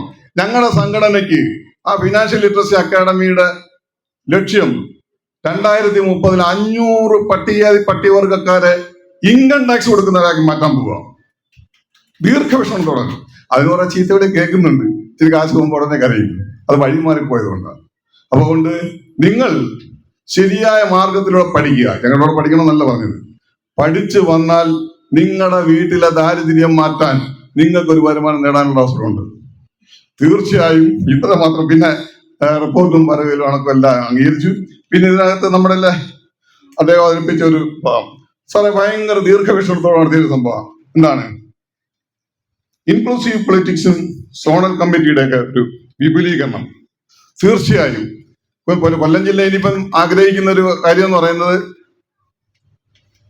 ഈ ചെറിയ ചുവടുവയ്പിലൂടെ ശക്തമായ ഒരു പ്രവർത്തനം അടുത്ത സംസ്ഥാന സമ്മേളനം നടക്കുമ്പോൾ ഏറ്റവും നല്ല രീതിയിലുള്ള അപ്രിസിയേഷൻ കിട്ടാൻ വേണ്ടിയുള്ള പ്രവർത്തനം കൊല്ലം ജില്ല നടത്തും. പക്ഷെ ഞങ്ങള് പറഞ്ഞതുപോലെ 17 പേര് പങ്കെടുക്കുമെന്ന് പറഞ്ഞ് അവസാനം 14 പേരെ പങ്കെടുത്തുള്ളൂ. സിനിമ പറഞ്ഞല്ല, ചതിച്ചാനെ ചതിച്ചതാ. പക്ഷെ 22 പേര് ആണ് വരാനാണ് ഞങ്ങൾ ആഗ്രഹിച്ചതും എല്ലാം ചെയ്തു വെച്ചത്. അതിനൊന്നും കഴിഞ്ഞില്ല. ഞങ്ങളുടെ പോരായ്മ, ഞങ്ങളുടെ പങ്കാളിത്ത കുറവിനും നിങ്ങളെല്ലാവരോടും ഒരു ക്ഷമ ചോദിച്ചുകൊണ്ട് ഈ കൊല്ലം ജില്ലയുടെ അഭിവാദ്യങ്ങൾ നിർത്തുന്നു. ജയിപ്പിക്കും. ഇവിടെ പറഞ്ഞ ഗ്രൂപ്പ് ചർച്ചകളിൽ ഞങ്ങൾ പരിമിതമായ അംഗങ്ങളെ ഉണ്ടായുള്ളൂ. 5 പേരാണ് പാലക്കാട് ജില്ലയിൽ വന്നത്. ഞാനും അജിത് മാഷും കൂടി കറങ്ങി തിരിഞ്ഞ് അവിടെ ഇവിടെയൊക്കെ പോകണം. കേരളത്തിലെ ഏറ്റവും വലിയ ജില്ലയാണ് ഇടുക്കിയും പാലക്കാടും. അട്ടപ്പാടി ഒരു മേഖല, അട്ടപ്പാടി വെച്ചൊരു ജില്ലാ സമ്മേളനം നടത്തി. പിന്നെ ഇപ്പോൾ 2ാം പ്രാവശ്യം ഒരു സമ്മേളനം കൂടി നടത്തി. അതൊരു മേഖലാ കമ്മിറ്റിയാണ്. നെല്ലിയാമ്പതി, ആലത്തൂർ, ചിറ്റൂർ ഒരു വേറൊരു സോണ്. അതുപോലെ തന്നെ പാലക്കാട് നെന്മാറ ഭാഗത്ത് വേറൊരു സോണ്. തൃത്താല, ഒറ്റപ്പാലം, പട്ടാമ്പി വേറൊരു സോണ്. അങ്ങനെ പരന്നു കിടക്കുന്ന ജില്ലയെ ഇതൊന്നും ജില്ലാ പ്രാതിനിധ്യമായിട്ട് എംപ്ലോയീസിനെ സംഘടിപ്പിക്കാൻ പറ്റില്ല. ഏറ്റവും കൂടുതൽ പട്ടിക വിഭാഗ ജനസംഖ്യയുള്ള ജില്ലയാണ് പാലക്കാട്. പക്ഷെ പറഞ്ഞിട്ട് കാര്യമില്ല, അവിടുത്തെ ഈ SC/ST മേഖലയിലുള്ള പ്രവർത്തനത്തിൽ ഒരുപാട് പ്രശ്നങ്ങൾ. അതിൻ്റെ കാരണങ്ങളിലേക്ക് ഇപ്പോൾ ഇതിൽ പോയാൽ എൻ്റെ 4 മിനിറ്റ് അല്ല, എനിക്കൊരു 40 മിനിറ്റ് വേണ്ടി വരും. അപ്പം അതുകൊണ്ട് ഞാനത് പറയില്ല. ഇവിടെ റിപ്പോർട്ടിനെ കുറിച്ചുള്ള അപാകതകൾ ഉണ്ടാവാം. എൻ്റെ സുഹൃത്ത് തന്നെയാണ് ഞാൻ. അദ്ദേഹത്തിൻ്റെ അതേപോലെ തന്നെ രാജേഷ് ഉൾനാടിൻ്റെയും സിന്ധു ഭാസ്കറിൻ്റെയും ഇത് കാരണമാണ് ഞാൻ ഒന്ന് വരാൻ തീരുമാനിച്ചത്. വരാൻ പറ്റിയ ശാരീരികാവസ്ഥയിലല്ലായിരുന്നു. 2 ദിവസം ഒരു തമിഴ്നാട്ടിൽ ഇത്ര കൃഷി ഡിപ്പാർട്ട്മെന്റ് ഒരു പര്യടനം കാര്യങ്ങളൊക്കെ ആയിട്ട് മെനക്കെട്ടു. അതുകൊണ്ട് തന്നെ അതിൻ്റെതായ ചില കുറവുകൾ ഉണ്ടായിട്ടുണ്ട്. അപ്പം റിപ്പോർട്ടിനെ കുറിച്ച് അംഗീകരിക്കുന്നു, ബൈലോ ഭേദഗതി അംഗീകരിക്കുന്നു. ബാക്കി ഇവിടെ ചില വിമർശനാഭിപ്രായങ്ങൾ ചിലവർ പറഞ്ഞിട്ടുണ്ട്. അതിലേക്ക് ഞാൻ ചൂണ്ടുന്നില്ല. കാരണം ഞാൻ അത് ഇടപെട്ട് പറയല്ല. സമാന സ്വഭാവം എന്ന് പറഞ്ഞാൽ നമ്മളൊരു SC/ST എംപ്ലോയി സംഘടനയിലാവാൻ പാടില്ല എന്നാണ് ഞാൻ മനസ്സിലാക്കിയുള്ളത്. അല്ലാണ്ട് മറ്റ് സംഘടനകളിലുള്ള സമുദായ സംഘടനയിലാണോ അല്ലയോ എന്നുള്ളതല്ല. അതുകൊണ്ട് അത് വ്യക്തത വരുത്തണം സംസ്ഥാന നേതൃത്വം. അതുകൊണ്ട് ആ ഭാഗം അങ്ങനെ പോട്ടെ. പിന്നെ മറ്റൊന്ന്, മതം, പട്ടികജാതി, പട്ടികവർഗം, അത് ഹിന്ദു, ബുദ്ധ മതത്തിൽപ്പെട്ടവരാണ് ഈ സംവരണ ബെനിഫിറ്റ് നേടുന്നവർ. ഇപ്പോൾ കേരളത്തിൽ അല്ലെങ്കിൽ ഇന്ത്യയിൽ ഒരു പൊതു സ്വഭാവം വന്നിട്ട് നാമകരണം. ദളിത്, ഈ ദളിതരെല്ലാം പട്ടികജാതിക്കാരല്ല. അതിൽ മുസ്ലിങ്ങളുണ്ടാവാം, പാർശ്വവൽക്കപ്പെട്ട ക്രൈസ്തവരുണ്ടാവാം, അപ്പം നായന്മാരുണ്ടാവാം. അതാണ് ഞാൻ അതിൻ്റെ ഡെഫിനിഷൻ മനസ്സിലാക്കിയുള്ളത്. പക്ഷേ ഈ ദളിത് നാമകരണത്തിൻ്റെ മറവിൽ ഇവിടെ കുറേ കാര്യങ്ങൾ നടക്കുന്നുണ്ട്. ആ നടക്കുന്നതിൻ്റെ ഭാഗമായി തന്നെ കേരളത്തിൽ പട്ടിക വിഭാഗ ഐക്യം നടക്കുന്നില്ല. കാരണം ഏതോ കൃത്രിമ ആര്യ സമാജക്കാരൊക്കെ സർട്ടിഫിക്കറ്റ് മേടിച്ചൊരു സമുദായ സംഘടനയായിട്ട് നടക്കുന്ന കുറേ ആൾക്കാരുണ്ട്. ആ സംഘടന പ്രത്യേകിച്ച് ഓരോരുത്തർ പേര് പറഞ്ഞു, KPMS രജിസ്റ്റേർഡ് സംഘടനയല്ല. 5 ഗ്രൂപ്പ് ഉണ്ട്. ആ 5 ഗ്രൂപ്പും രജിസ്റ്റേർഡ് സംഘടനയല്ല. അവരൊക്കെ കോടതിയിൽ ചലഞ്ച് ചെയ്ത് ആരോ ഒരു സുഹൃത്ത് പറഞ്ഞു, രജിസ്റ്റേർഡ് സംഘടന, ഇവർക്ക് സംഘടനയുണ്ടെങ്കിൽ 1 കോടി കൊടുക്കാമെന്ന് കഴിഞ്ഞ ആഴ്ചയായിട്ട് കണ്ടു. അപ്പം അതുകൊണ്ട് ഞാൻ അതിലേക്ക് പറയുന്നില്ല. അതുകൊണ്ട് ഇവിടെ വ്യാജന്മാർ പലരും നിൽക്കുന്നുണ്ട്. അവരെ കൂറുവൃത്തിയിലും മറ്റു വേറെത്തിലുമാണ്. അതുകൊണ്ട് അതൊക്കെ തിരിച്ചറിയണം. പിന്നെ സനാതനത്തെക്കുറിച്ചും മറ്റുള്ളതിനെക്കുറിച്ചും നമ്മൾ ആ ഭാഗത്തേക്ക് ഇപ്പോൾ കിടക്കണ്ട. ഇപ്പോൾ നമ്മൾ ഈ സർവീസിലുള്ള ഉദ്യോഗസ്ഥന്മാർക്ക് ഒരു പ്രൊട്ടക്ഷൻ എന്ന നിലയ്ക്ക് SC/ST എന്നുള്ളത് മാറ്റിയിട്ട് നമ്മൾ അംബേദ്കറേറ്റ് ആക്കി. അംബേദ്കറേറ്റിൻ്റെ കാര്യം പറഞ്ഞാൽ അത് കുറച്ച് പ്രശ്നമാണ്. കാരണം നമ്മൾ എവിടെ എത്തില്ല, അത്ര സ്വഭാവമുണ്ട്. എത്ര ഗ്രൂപ്പാണ് കേരളത്തിലെ പബ്ലിക് സംഘടനകൾ എന്ന് ചോദിച്ചാൽ ഇവരൊന്ന് ഒന്നിച്ചാൽ തന്നെ കേരളത്തിൽ ഒരുപാട്. ഞാനിത് അംബുജാക്ഷൻ തൊട്ടിട്ട് മറ്റു ഒരുപാട് പേരോട് പറഞ്ഞതാണ്. ഇപ്പോൾ അംബുജാക്ഷനെ കൂട്ടിയിട്ടുള്ള നിങ്ങളെ ADF-ന്റെ കാര്യത്തിൽ വന്നാൽ ഞാൻ ഉണ്ടാവില്ല എന്ന് ഗീതമാഷോട് പറഞ്ഞിട്ട് ഗീതമാഷൊക്കെ എൻ്റെ വീട്ടിൽ വന്ന് 2-3 പ്രാവശ്യം താമസിച്ചിട്ടുണ്ട്. അദ്ദേഹത്തിൻ്റെ എല്ലാ കാര്യങ്ങൾക്കും പ്രോത്സാഹനം കൊടുക്കുന്ന ആളൊക്കെ തന്നെയാണ്. പക്ഷെ ഞാൻ പറഞ്ഞത് ശരിയല്ല. അദ്ദേഹം ഇസ്ലാം മതം സ്വീകരിച്ചു. വെൽഫെയർ പാർട്ടിയുടെ അഖിലേന്ത്യാ ജനറൽ സെക്രട്ടറിയാണ്. ഇത്തരക്കാരൊക്കെ വന്നിട്ട് ഇതിൻ്റെ ഉള്ളിൽ വന്ന് ചേക്കാരാ. അഞ്ചരക്കണ്ടിയിലേക്ക് ഞാൻ ബ്ലോക്ക് ചെയ്തതിൻ്റെ പേരിലാണ് ആ KDP 4 കൊടി പിടിച്ച 4 ആള് അവർ വിളിച്ച മുദ്രാവാക്യം തീവ്രവാദമായിരുന്നു. നമ്മൾ തീവ്രവാദികളല്ല, നമ്മുടെ ഇടയിൽ സർവീസിലുള്ളവരുണ്ടായി, രാജേഷ് മാഷ് ഉൾപ്പെടെ ഉള്ളവരാ. അപ്പം അവർക്കൊക്കെ പ്രശ്നം പറ്റും. അതുകൊണ്ടാണ് അവരുടെ അഭിവാദ്യം ചെയ്ത് സംസാരിക്കുന്നവർ SDPIയുടെ ജമാഅത്തെ ഇസ്ലാമിയുടെ പേരുകൾ വന്നു. ഇതൊന്നും ഇതിൻ്റെ അകത്ത് ആവശ്യമില്ല എന്ന് പറഞ്ഞു. എൻ്റെ സുഹൃത്താണ് ശ്രീരാമൻ കൊയ്യാൻ. അദ്ദേഹം വിളിച്ചപ്പോൾ ഞാൻ പറഞ്ഞു ഈ പേരുകളൊക്കെ വെട്ടിയില്ലെങ്കിൽ ഞങ്ങളൊക്കെ ബൈക്കോട്ട് ചെയ്യുമെന്ന് പറഞ്ഞു. ഞങ്ങൾ ബൈക്കോട്ട് ചെയ്ത് കഴിഞ്ഞാൽ ആകെ 13 പേരേ ഉള്ളൂ അതിനകത്ത്, ബാക്കി ആരുമില്ല. AIPU ആണ് 10-75 പേര് പങ്കെടുത്തത്. അപ്പം അങ്ങനെയുള്ള ചില മറ പ്രവർത്തനങ്ങൾ നടക്കുന്നുണ്ട്, അത് നമ്മൾ മനസ്സിലാക്കണം. പിന്നെ മറ്റൊന്ന്, എയ്ഡഡ് മേഖലയിൽ ഒരു കാര്യം ഒരാൾ സൂചിപ്പിച്ചു. എയ്ഡഡ് മേഖലയിൽ 5-6 കോളേജ് കൊടുത്തു. ആ കോളേജുകളുടെ അവസ്ഥ ഒന്ന് പഠിക്കാൻ നമ്മൾ തയ്യാറാവണം. പുന്നലേക്ക് കൊടുത്ത കോളേജ് കൊടുത്തതിൻ്റെ ഭാഗമായിട്ട് ആ സംഘടന ഉണ്ടായി. കാസർഗോഡ് DJ കോളേജ് അതിലിപ്പോൾ പ്രശ്നം വന്നിരിക്കുന്നു. കാരണം ഒരു നല്ല രൂപത്തിൽ ഡീംഡ് യൂണിവേഴ്സിറ്റി ആക്കാൻ വേണ്ടിയിട്ടാണ് അവർ ശ്രമിച്ചത്. പക്ഷെ അവിടെ ഇപ്പോൾ ഓഹരി തർക്കം വന്നിരിക്കുന്നു. അതാണ് ആ മേഖലയിൽ. പിന്നെ മറ്റു തരത്തിൽ ഇപ്പോൾ നിലമ്പൂർ രവിദാസൊക്കെ അവിടെ ഇരിക്കുന്നുണ്ട്. അവരുടെ കോളേജ് തിരക്കടില്ലാതെ മുന്നോട്ട് പോകുന്നുണ്ട്. കാരണം അത് അനിൽകുമാർ സാറിൻ്റെ ഭാര്യയും മറ്റുള്ളവരൊക്കെ കൂടിയിട്ടാണ് അത് കൺട്രോൾ ചെയ്യുന്നത്. വേറെയും ചിലതൊക്കെ കൊടുത്തിട്ടുണ്ട്. പക്ഷേ ഈ കഴിഞ്ഞ 10 വർഷം നമുക്കൊന്നും കിട്ടിയില്ല, നമുക്കൊന്നും കൊടുത്തുമില്ല, ആരും ചോദിച്ചുമില്ല. അപ്പം അതിലൊക്കെ നമ്മൾ ഇടപെടലുകളുടെ കുറവുണ്ടായിരുന്നു. എല്ലാവരും മൗനം പാലിച്ചു. അതുകൊണ്ട് ഞാൻ ആ ഭാഗത്തേക്ക് കടക്കുന്നില്ല. ഇനി ഒരു സന്തോഷ വാർത്ത പറഞ്ഞുകൊണ്ട് ഞങ്ങളുടെ ഗ്രൂപ്പിൻ്റെ ഒരു ആശയം ഞാൻ ഇവിടെ പറയാം. തൃത്താലയിലാണ് KR Narayanan memorial civil service academy വരുന്നത്. അത് SC ഫണ്ട് ഉപയോഗിച്ചാണ് ചെയ്യാൻ പോകുന്നത്. അതിന് വേണ്ടി മന്ത്രി തുളസിയും അതേപോലെ തന്നെ VT ബൽറാം സ്ഥലമൊക്കെ നോക്കി. അദ്ദേഹം പറഞ്ഞു, രാജേട്ട അത് 70% നിങ്ങളുടെ ആൾക്കാർക്കാണ് കേട്ടോ എന്ന് പറഞ്ഞു VT ബൽറാം. അപ്പം അതൊരു സന്തോഷമുള്ള വാർത്ത. 70% പേര് പാലക്കാട് മെഡിക്കൽ കോളേജിൽ ഡോക്ടർമാരായിട്ട് 4 ബാച്ച് ഇറങ്ങി. ഇനി അതേപോലെ കുറച്ച് IAS നമ്മളിൽ ഉണ്ടാവുക എന്ന് പറഞ്ഞാൽ ചില്ലറ കാര്യമല്ല. ഇതൊരു പട്ടികജാതിക്കാരനായിട്ടുള്ള ഒരു MLA-യിൽ നിന്നല്ല ആശയം വന്നത്. അതുകൊണ്ട് അതൊക്കെ നമുക്കൊരു പ്രത്യാശ നൽകുന്ന ഒരു സാഹചര്യമാണ്. അപ്പം അതുകൊണ്ട് ഞാൻ ഈ ഗ്രൂപ്പിലുണ്ടായ ഞങ്ങളുടെ കൂട്ടത്തിൽ 10-23ഓളം പേര് പട്ടികവർഗക്കാരായിട്ടുള്ള ഉദ്യോഗസ്ഥന്മാരും മെമ്പർമാരാ. അതിൽ നിന്ന് ഒരാളാണ് ഇവിടെ വന്നത്. അദ്ദേഹം റിട്ടയർഡാണ്. അദ്ദേഹമാണ് ഇവിടെ വന്നത്. അദ്ദേഹത്തിന് ഇപ്പോൾ പോയെങ്കിലാണ് അദ്ദേഹത്തിൻ്റെ ഒരു 9 മണിക്ക് മുന്നേ അട്ടപ്പാടിയിൽ എത്താൻ പറ്റുള്ളൂ. അതുകൊണ്ട് പോയി. അപ്പം അദ്ദേഹം പറഞ്ഞ ഒരു ആശയം തന്നെ ഉണ്ട്. അട്ടപ്പാടി മലമ്പ്രദേശം ഹരിതാഭമാക്കുന്നതിന് വേണ്ടിയിട്ടാണ് ജപ്പാൻ രാജ്യത്തിൻ്റെ സഹായത്തോട് കോടികൾ ചെലവാക്കിയിട്ട് ഹാർട്സ് എന്ന് പറഞ്ഞൊരു പദ്ധതി ഉണ്ടായിരുന്നു. ആ പദ്ധതിയുടെ ലക്ഷ്യം പൂർത്തീകരിച്ചത് കൊണ്ട് അതിൽ ജീവനക്കാരെയൊക്കെ മറ്റ് ഡിപ്പാർട്ട്മെൻറ്റുകളിൽ എടുത്തു. അതായത് ഫോറസ്റ്റ് ഡിപ്പാർട്ട്മെൻറ്റ്, എക്സൈസ് ഡിപ്പാർട്ട്മെൻറ്റ്. അവർക്കൊന്നും തന്നെ പ്രൊമോഷൻ ഇല്ല. അപ്പം യോഗ്യതക്കനുസരിച്ച് അവർക്ക് പ്രൊമോഷൻ കിട്ടണം. ഇതൊന്നും സാറെ പറയണം എന്ന് പറഞ്ഞിട്ടാണ് സോമൻ അട്ടപ്പാടി ഇവിടുന്ന് പോയത്. അദ്ദേഹം ഒരു ഊരുമൂപ്പൻ കൂടിയാണ്. അത് ഇവിടുന്ന് പോയത്. അപ്പം അതൊന്നാണ് ഞാൻ ഇതിനകത്ത് പറഞ്ഞുള്ളത്. 2, കേരള സർവീസിൽ നിന്നും വിരമിച്ച എംപ്ലോയീസിനെ മെമ്പർമാരാക്കി നമുക്കൊരു സഹകരണ സംഘം രൂപീകരിക്കാൻ സാധിക്കും എന്നൊരു അഭിപ്രായക്കാരനാണ് ഞാൻ. ഒരു ജില്ലയിൽ നിന്നും 5 പേർ ഉൾപ്പെടുത്തി ഒരു പ്രൊമോട്ടിംഗ് കമ്മിറ്റി ഉണ്ടാക്കി സഹകരണ സംഘം രൂപീകരിക്കണം. അത് വളരെ എളുപ്പമാണ്. തിരുവനന്തപുരം ജില്ല സ്ട്രോങ് ആണ്. അതുകൊണ്ട് പ്രൊമോട്ടിംഗ് കമ്മിറ്റിയൊക്കെ കടലാസ് പണി എടുത്തു കഴിഞ്ഞാൽ സഹകരണ സംഘം രജിസ്ട്രാർ അനുമതി കിട്ടിക്കഴിഞ്ഞാൽ നമുക്ക് എത്രയും വേഗം 2 മാസം കൊണ്ട് ഓൺലൈനായിട്ടാണ് അപേക്ഷ കൊടുക്കേണ്ടത്. സഹകരണ സംഘം രൂപീകരിക്കുക. 14 ജില്ലകളിൽ നമുക്കൊരു 500 മെമ്പർമാരെ പെട്ടെന്ന് ഉണ്ടാക്കാൻ പറ്റും. നല്ലൊരു സ്ഥാപനമായിട്ട് നടത്താൻ പറ്റും. ആ സ്ഥാപനത്തിൻ്റെ ഹെഡ് ഓഫീസ് AEPWൻ്റെ സംസ്ഥാന കമ്മിറ്റി ഓഫീസായിട്ട് നമുക്ക് ഉപയോഗിക്കാൻ പറ്റും എന്നാണ് ഇത് സംബന്ധിച്ച് എൻ്റെ ഒരു ശുപാർശ. പിന്നെ മറ്റൊന്ന്, സംരംഭങ്ങൾ തുടങ്ങുന്നതിന് വേണ്ടി കേന്ദ്ര സംസ്ഥാന സർക്കാരുകൾ പല പദ്ധതികളും കൊണ്ടുവരുന്നുണ്ട്. അതിൽ ഇപ്പോൾ നിലവിലുള്ള ചില മാനദണ്ഡങ്ങളുണ്ട്. വായ്പാ ഗ്രാൻറ്റിലും വ്യത്യാസങ്ങൾ വരുത്തുക. മാനദണ്ഡങ്ങളിലൊക്കെ വ്യത്യാസപ്പെടുത്തണം. അതായത് നിലവിൽ ഒരു പദ്ധതി പ്രഖ്യാപിക്കും 33% സബ്സിഡി ഉണ്ട്, നിങ്ങൾ തുടങ്ങിക്കോ എന്ന് പറയും. ഈ തുടങ്ങിയവരൊന്നും തന്നെ ലക്ഷ്യത്തിലല്ല ഇപ്പോൾ പോകുന്നത്. ഒരുപാട് പൈസ കടബാധ്യതയിലാണ് പല സംരംഭകരും നിൽക്കുന്നത്. ഞാൻ എൻ്റെ ജ്യേഷ്ഠൻ്റെ മകന് വേണ്ടി ഒരു സംരംഭം തുടങ്ങി. എൻ്റെ ലക്ഷങ്ങൾ അതിനകത്ത് പോയി കിട്ടി. അതാണ് അതിൻ്റെ ഒരു അനുഭവത്തിലാണ് ഞാൻ. അപ്പം അതുകൊണ്ട് പിന്നെ ഞാൻ പറയുന്നത്, നിലവിലുള്ള ഒരു പ്രോജക്റ്റ് എത്രയാണോ അതിൻ്റെ 40% ഗ്രാൻറ്റും 10% ബെനിഫിഷ്യറി ഫണ്ടും ബാക്കി 50% ബാങ്ക് വായ്പയും അങ്ങനെ നിജപ്പെടുത്തണം. അവർക്ക് ആവശ്യമായുള്ള മറ്റ് ഇൻഫ്രാസ്ട്രക്ചർ സാഹചര്യം, അതായത് വ്യവസായ എസ്റ്റേറ്റോ മറ്റോ ഒഴിഞ്ഞ സ്ഥലങ്ങളുണ്ടെങ്കിൽ അവർക്ക് മുൻഗണന കൊടുക്കണം.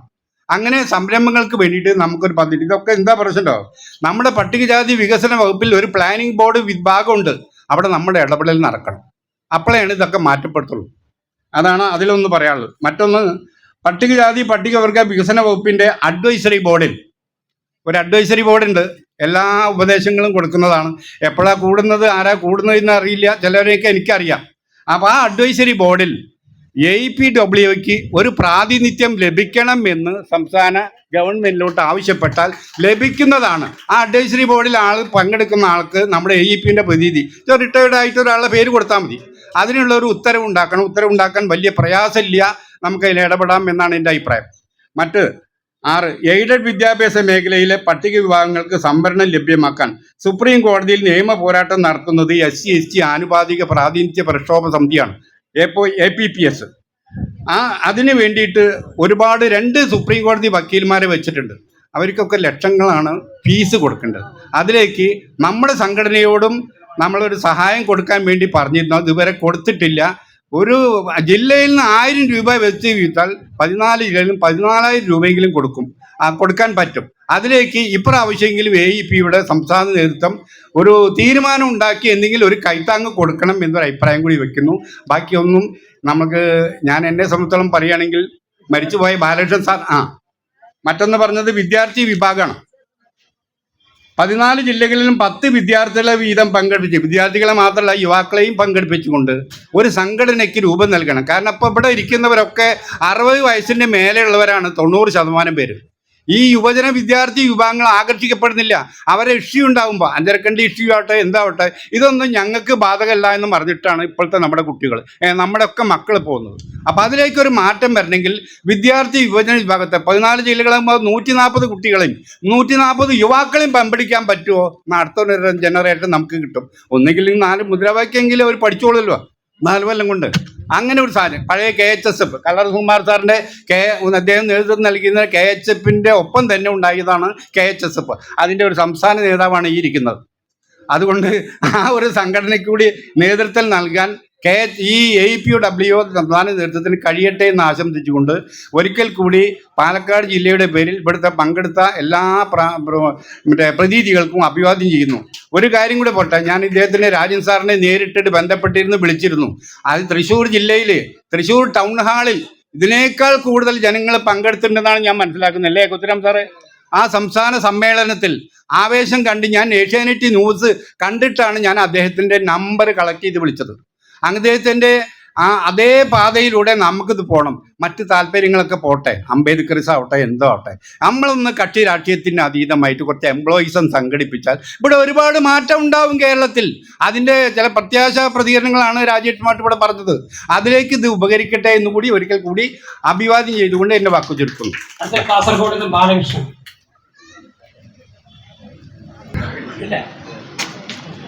എല്ലാവർക്കും നമസ്കാരം. ഞാൻ കാസർഗോഡ് ജില്ലയിലെ AEPWO സെക്രട്ടറിയാണ്. ഈ സംഘടനയായിട്ട് പരിചയപ്പെട്ട് ഇപ്പോൾ ഒരു 3 മാസമായിട്ടുള്ളൂ. അതിനിടയിലാണ് സെക്രട്ടറി സ്ഥാനത്തേക്ക് എത്തിയത്. അതുകൊണ്ട് കൂടുതലൊന്നും സംഘടനയെ പറ്റി പറയാനോ മറ്റോ അതെല്ലാം പറയേണ്ടവരെ എല്ലാ ജില്ലാ കമ്മിറ്റിക്കാരും നമ്മൾ പറയേണ്ടതെല്ലാം പറഞ്ഞു കഴിഞ്ഞു. ഇനിയും അത് ആവർത്തിക്കുന്നത് ശരിയല്ലല്ലോ. എന്നാലും ഞങ്ങൾ മുമ്പ് ഇവിടെ എഴുതി വെച്ചതുകൊണ്ട് അതൊന്ന് വായിക്കുക മാത്രം ചെയ്യുകയാണ്. നമ്മുടെ പ്രവർത്തനങ്ങൾ സംഘടനയ്ക്കുള്ളിൽ ഒതുക്കാതെ പൊതുജന മധ്യത്തിലേക്ക് വ്യാപിക്കുവാനുള്ള ശ്രമം ഉണ്ടാകേണ്ടതുണ്ട്. അങ്ങനെ ജനങ്ങളുടെ ഇടയിൽ കൂടുതൽ പബ്ലിസിറ്റി കിട്ടുന്ന രീതിയിലേക്ക് സംഘടനയെ നയിക്കുക. നമ്മുടെ സമുദായത്തിലെ ഉന്നതികളിലേക്ക് പ്രവർത്തനം കടന്നു ചെല്ലേണ്ടതുണ്ട്. ഉന്നതിയിലെ നമ്മുടെ വിദ്യാർത്ഥികളുടെ സൗജന്യമായിട്ട് ക്ലാസ്സുകളും മറ്റ് കോച്ചിങ് ക്ലാസ്സുകളും നടത്താനുള്ള ശ്രമം നമ്മുടെ ഭാഗത്തു നിന്നുണ്ടാകണം. SSLC +2 എല്ലാ ജില്ലയിലെയും ഉന്നത വിജയം നേടുന്ന കുട്ടികൾക്ക് ക്യാഷ് അവാർഡ് സ്കോളർഷിപ്പ് ഏർപ്പെടുത്താനുള്ള ശ്രമം ഉണ്ടാകേണ്ടതാണ്. നമ്മുടെ സംഘടനക്കുള്ളിലെ ഉയർന്ന ഉദ്യോഗസ്ഥന്മാരെയും ഉയർന്ന വിദ്യാഭ്യാസമുള്ളവരെയും സംഘടിപ്പിച്ചുകൊണ്ട് എല്ലാ ജില്ലയിലും ഒരു പ്രത്യേക കമ്മിറ്റി രൂപീകരിക്കുക. അതിൽ എല്ലാ വകുപ്പിലും പ്രവർത്തിക്കുന്ന ഉദ്യോഗസ്ഥർ ഉണ്ടാകേണ്ടതുണ്ട്. നമ്മുടെ സമുദായത്തിന് അർഹതപ്പെട്ട ആനുകൂല്യങ്ങൾ വാങ്ങിക്കൊടുക്കുന്നതിനും മറ്റു ഉപദേശങ്ങൾക്കും അത്തരം കമ്മിറ്റിക്ക് കഴിയും. ഉന്നതിയിലെ വിദ്യാർത്ഥികൾക്ക് സൗജന്യമായി ക്ലാസ് നടത്തുവാൻ താൽപ്പര്യമുള്ള അധ്യാപകരെ കണ്ടെത്തുകയും അവരുടേതായ സബ് കമ്മിറ്റി രൂപീകരിക്കുകയും സമ്മേളനത്തിന് രൂപീകരിക്കുകയും ചെയ്യുക. സമ്മേളനങ്ങൾ 2 വർഷത്തിലൊരിക്കൽ മതിയെന്ന തീരുമാനം പുനഃപരിശോധിക്കേണ്ടതായി വരും. അത് പ്രവർത്തന മുരടിപ്പിന് കാരണമാകും. സമ്മേളനങ്ങൾ എല്ലാ വർഷവും നടത്തുകയും ഭരണസമിതിയുടെ കാലാവധി 2 വർഷത്തിലേക്ക് നീട്ടുന്നതാണ് നല്ലത്. സർക്കാർ ശമ്പളം നൽകുന്ന മേഖലയിൽ എല്ലാ മേഖലയിലെയും SC/ST വിഭാഗത്തിന് സംവരണം ലഭിക്കുന്നതിന് നമ്മൾ ശ്രമിക്കുക. SC/ST വിഭാഗത്തിന് നീക്കിവെക്കുന്ന ഫണ്ടുകൾ എല്ലാം ശരിയായ രീതിയിൽ ലഭിക്കുന്നുണ്ടോ എന്ന് ഉറപ്പുവരുത്തുക. നമ്മുടെ വിഭാഗത്തിലെ ഉദ്യോഗസ്ഥന്മാർക്ക് പെൻഷൻകാർക്കും മറ്റ് സമൂഹത്തിലെ നമ്മുടെ മറ്റു വിഭാഗങ്ങളുടെ നേരെ ഉണ്ടാകുന്ന അതിക്രമങ്ങൾ നേരിടാൻ ഒരു പ്രത്യേക സെൽ സംഘടനയുടെ നേതൃത്വത്തിൽ ഉണ്ടാക്കുക. ഈ ഗ്രാൻഡ് സമ്പ്രദായം കാര്യക്ഷമമായി നടപ്പാക്കുന്നതിനായി നമ്മുടെ വിഭാഗത്തിലെ കുട്ടികളുടെ ആധാർ അക്കൗണ്ട് നമ്പർ ഉണ്ടാക്കുന്നതിന് സംഘടനയുടെ നേതൃത്വത്തിൽ പ്രത്യേക ക്യാമ്പുകൾ സംഘടിപ്പിക്കുക. സംസ്ഥാന സമിതിയിലേക്കുള്ള പ്രതിനിധികളെ ഉൾപ്പെടുത്തുന്നതിൽ പെൻഷൻകാർക്കും ഉദ്യോഗസ്ഥർക്കും പ്രത്യേക ആനുവാദം ഉണ്ടാക്കുക. SC/ST വിഭാഗം ആൾക്കാരുടെ കൈവശമുള്ള ഭൂമി അവർക്ക് തന്നെ ലഭിക്കുന്നതിന് വേണ്ടുന്ന ഇടപെടൽ ഉണ്ടാകണം. എന്നാൽ റീസർവേ പൂർത്തീകരിച്ച രേഖകൾ ഇല്ലാതെ വിഭാഗക്കാരുടെ ഭൂമി പോകാൻ ഇടയാകും. ഇത്രയാണ് നമ്മൾ തീരുമാനിച്ചത്. രണ്ടാമത് എനിക്ക് പറയാനുള്ളത്, ആ ഭൂമിയെ സംബന്ധിച്ച് പറയുമ്പോഴാണ് നമ്മുടെ വിഭാഗക്കാർക്ക് കണ്ണൂർ ജില്ല, കാസർഗോഡ് ജില്ലയിലൊക്കെ ഒരുപാട് ആൾക്കാർക്ക് ഭൂമി കിട്ടാനുണ്ട്. ഒരുപാട് ആൾക്കാർക്ക് പട്ടയം കിട്ടിയിട്ടും ഭൂമി കിട്ടാതെ ഒരുപാട് ആൾക്കാരുണ്ട്. അതിലൊരു 3 കേസ് ഞാൻ പയ്യന്നൂർ താലൂക്ക് ഓഫീസിൽ ഇപ്പോഴും നടന്നുകൊണ്ടിരിക്കുകയാണ്. കാരണം 10-20 വർഷത്തിന് മുമ്പേ പട്ടയം കിട്ടിയതാണ്. പക്ഷെ ഭൂമി ഇതുവരെ പതിച്ചു കൊടുത്തിട്ടില്ല. ഭൂമി കാണിച്ചു കൊടുത്തിട്ട് പോലുമില്ല. ഇപ്പം കഴിഞ്ഞ മന്ത്രിസഭയുടെ കാലത്ത് നമ്മുടെ ബഹുമാനപ്പെട്ട റവന്യൂ മന്ത്രി രാജൻ സാറെ നേരിട്ട് കണ്ട് പറഞ്ഞതിൻ്റെ പേരിൽ അതിന് ഭൂമി പതിച്ചു കൊടുക്കാനുള്ള ഓർഡർ സമ്പാദിക്കുകയും ആ ഓർഡർ ഇപ്പോൾ കിട്ടിയിട്ട് 3 വർഷമായി. ആ 3 വർഷവും ഓഫീസിൽ ഇപ്പം അവർ താലൂക്ക് ഓഫീസിൽ അവിടെ വിശ്രമിക്കുകയാണ്. അപ്പം ഇങ്ങനെയാണ് സ്ഥിതി. ഭൂമി കിട്ടിയവർക്ക് പട്ടയമില്ല, പട്ടയം കിട്ടിയവർക്ക് ഭൂമിയില്ല. ഇപ്പം ആ ഭൂമിയിലെ ഞാനിപ്പം റവന്യൂ മന്ത്രി ഇവിടെ ഉണ്ടാകും എന്ന് പറഞ്ഞിട്ടാണ് അത് ഞാൻ പ്രത്യേകം ലെറ്ററൊക്കെ തയ്യാറാക്കി വന്നത്. അതിൻ്റെ ഇന്നത്തെ സ്ഥിതി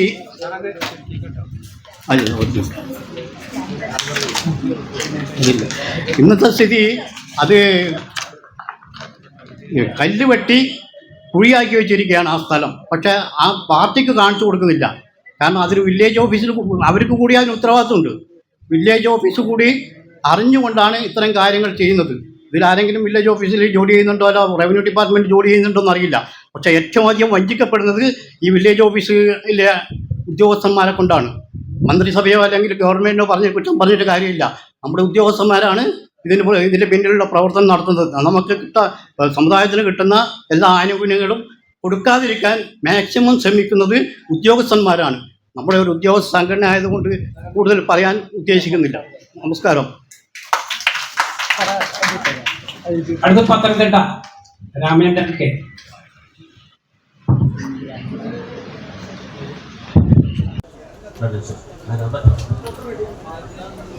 നമ്മുടെ ക്രെഡൻഷ്യൽ റിപ്പോർട്ട് റെഡി ആയിട്ടുണ്ട്. ആ credential report committee convener Ajith Amman sir ഈ ക്രെഡൻഷ്യൽ റിപ്പോർട്ട് അവതരിപ്പിക്കുന്നതായിരിക്കും. ഹലോ പ്രിയമുള്ളവരെ, ക്രെഡൻഷ്യൽ റിപ്പോർട്ടാണ് അവതരിപ്പിക്കുന്നത്. ഈ ക്രെഡൻഷ്യൽ ഫോറം രാവിലെ എല്ലാവർക്കും വിതരണം ചെയ്തിട്ടുണ്ടായിരുന്നു. അതിൻ്റെ അടിസ്ഥാനത്തിലുള്ള റിപ്പോർട്ടാണ്. ഇങ്ങനെ ഒരു റിപ്പോർട്ട് തയ്യാറാക്കുവാൻ വേണ്ടി ഒരു ക്രെഡൻഷ്യൽ സമിതിയെ തിരഞ്ഞെടുത്തിട്ടുണ്ടായിരുന്നു.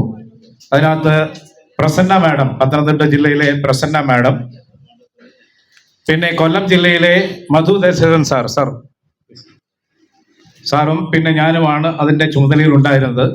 ആ ക്രെഡൻഷ്യൽ റിപ്പോർട്ട് എന്നുള്ള രൂപത്തിൽ അവതരിപ്പിക്കാനായിട്ട് എന്നെ ചുമതലപ്പെടുത്തിയത് ബിജു ഭാസ്കർ സാറാണ്. നമ്മുടെ സമ്മേളനത്തിൽ 214 പേരാണ് പങ്കെടുത്തുകൊണ്ടിരിക്കുന്നത്. അതിൽ 172 പേർ മാത്രമാണ് ക്രെഡൻഷ്യൽ ഫോറം പൂരിപ്പിച്ച് നൽകിയിട്ടുള്ളൂ. ഒരു സംഘടനയുടെ കഴിഞ്ഞ കാലങ്ങളിലെ കാര്യവിവരങ്ങൾ രേഖപ്പെടുത്തുവാനും ഇവിടെ എത്തിച്ചേർന്നിട്ടുള്ള അംഗങ്ങളെ സംബന്ധിച്ചുള്ള സ്ഥിതിവിവര കണക്കുകൾ രേഖപ്പെടുത്തുവാനും വേണ്ടിയിട്ട് ആ ഒരു റിപ്പോർട്ടിൻ്റെ, ആ ഫോറത്തിൻ്റെയും അതിൻ്റെ അടിസ്ഥാനത്തിൽ തയ്യാറാക്കപ്പെട്ട റിപ്പോർട്ടുകളുടെയും അടിസ്ഥാനത്തിലാണ് നമ്മളുടെ സംഘടന കേരളത്തിൻ്റെ ഒരു ഛേദതലം എങ്ങനെയാണ് രൂപപ്പെടുത്തേണ്ടതെന്നുള്ളത് നമ്മൾ തീരുമാനിക്കുന്നത്. അത്തരത്തിൽ വളരെ സജീവമായിട്ട് അതിനകത്ത് പങ്കെടുത്തിട്ടുള്ള എല്ലാ അംഗങ്ങളെയും അഭിനന്ദിക്കുന്നു. 214 പേര് പങ്കെടുത്തതിൽ 172 പേരാണ് ക്രെഡൻഷ്യൽ റിപ്പോർട്ട് ഫോറം തന്നിട്ടുള്ളത്. അതിൻ്റെ അടിസ്ഥാനത്തിൽ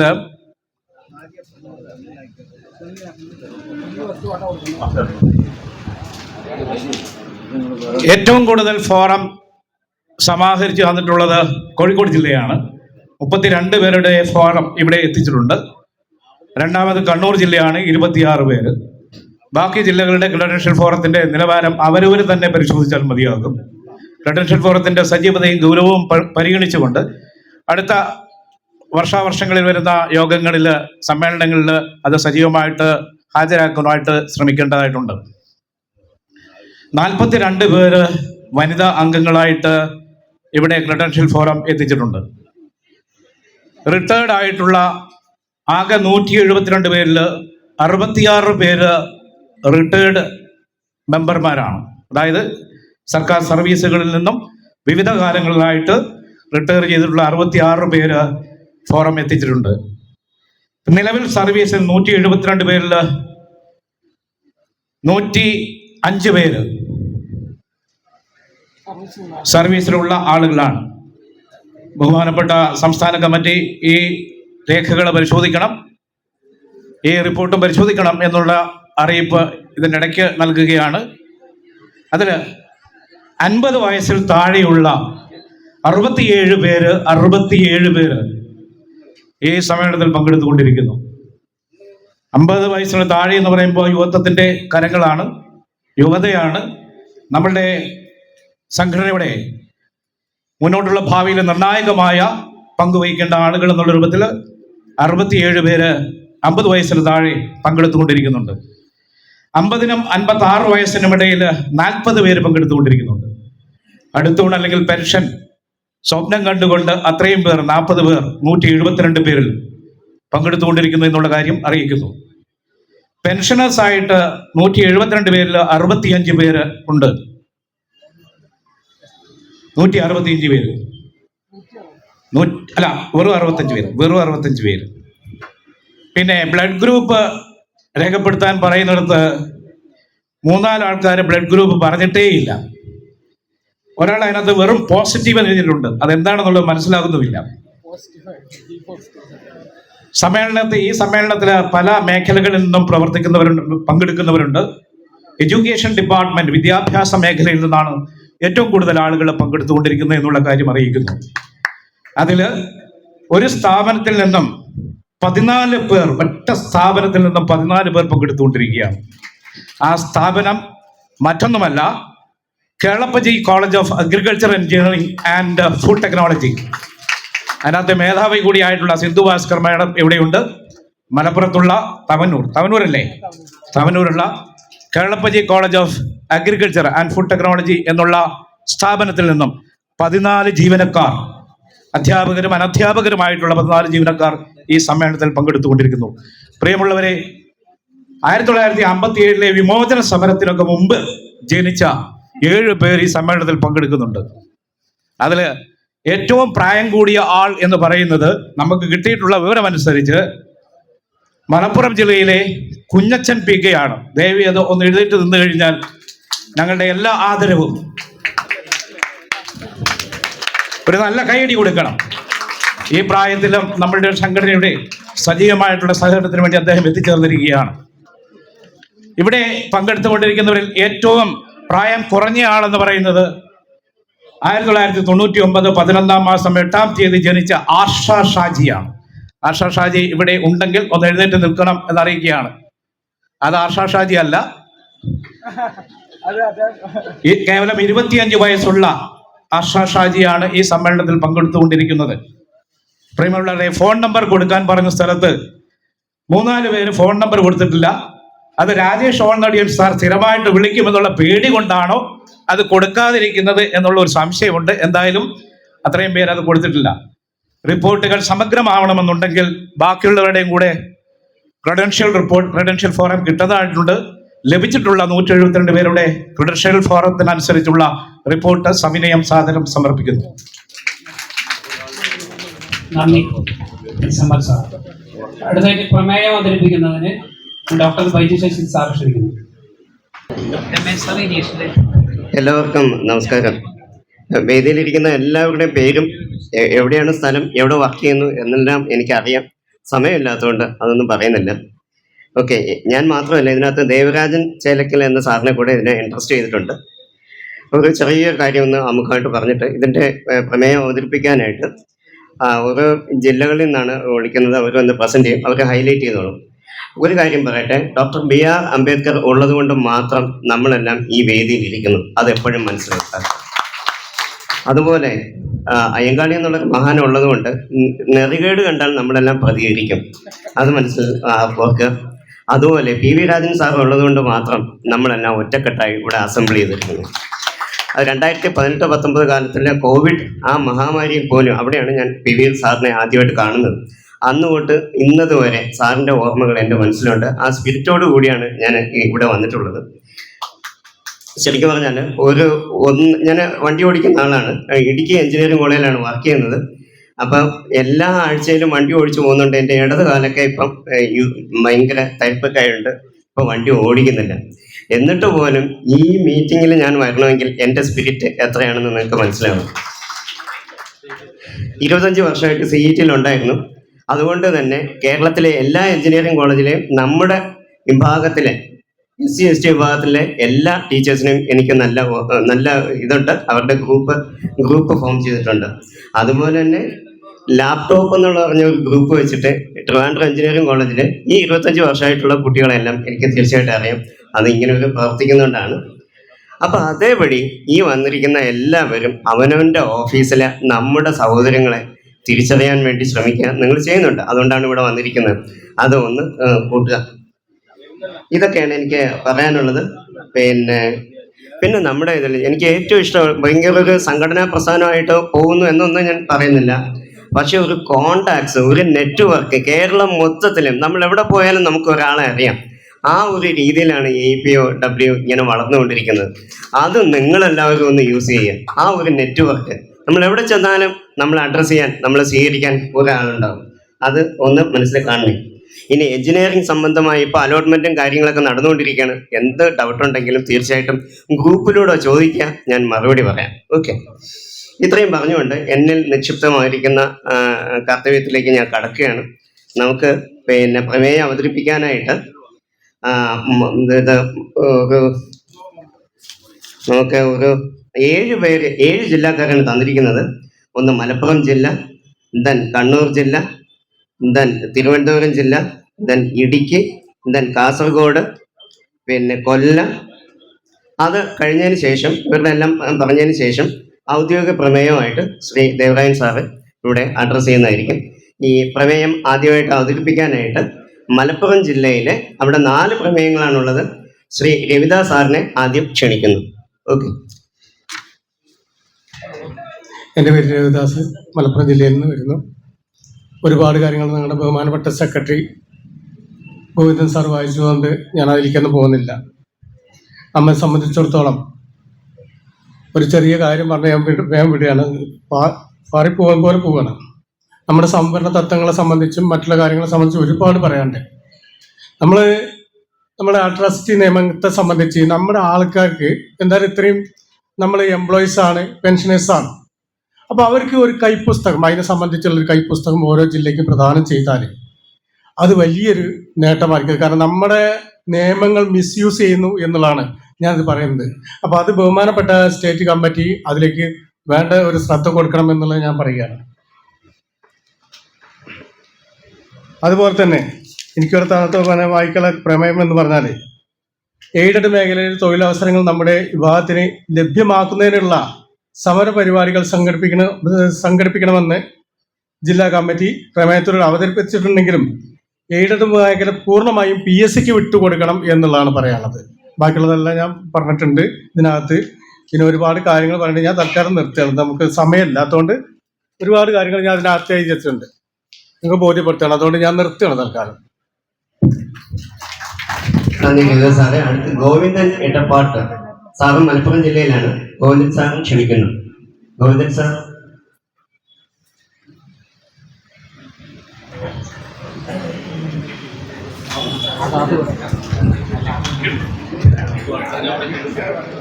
പ്രിയമുള്ളവരെ, നമ്മുടെ സംസ്ഥാന കമ്മിറ്റി രൂപീകരണമാണ്.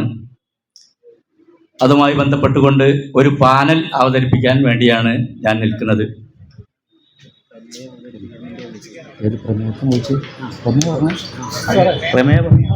പ്രമേയം അവതരിപ്പിക്കാനാണ് വിളിച്ചത്. മലപ്പുറം ജില്ലയിൽ അവിടെ 4 പ്രമേയങ്ങളുണ്ട്. 1, 2 രവിദാസ് സാർ പറഞ്ഞു കഴിഞ്ഞു. അടുത്ത ഗോവിന്ദൻ എട്ടപ്പാട്ട് എന്ന് പറഞ്ഞ സാറാണ് പ്രമേയം അവതരിപ്പിക്കാൻ.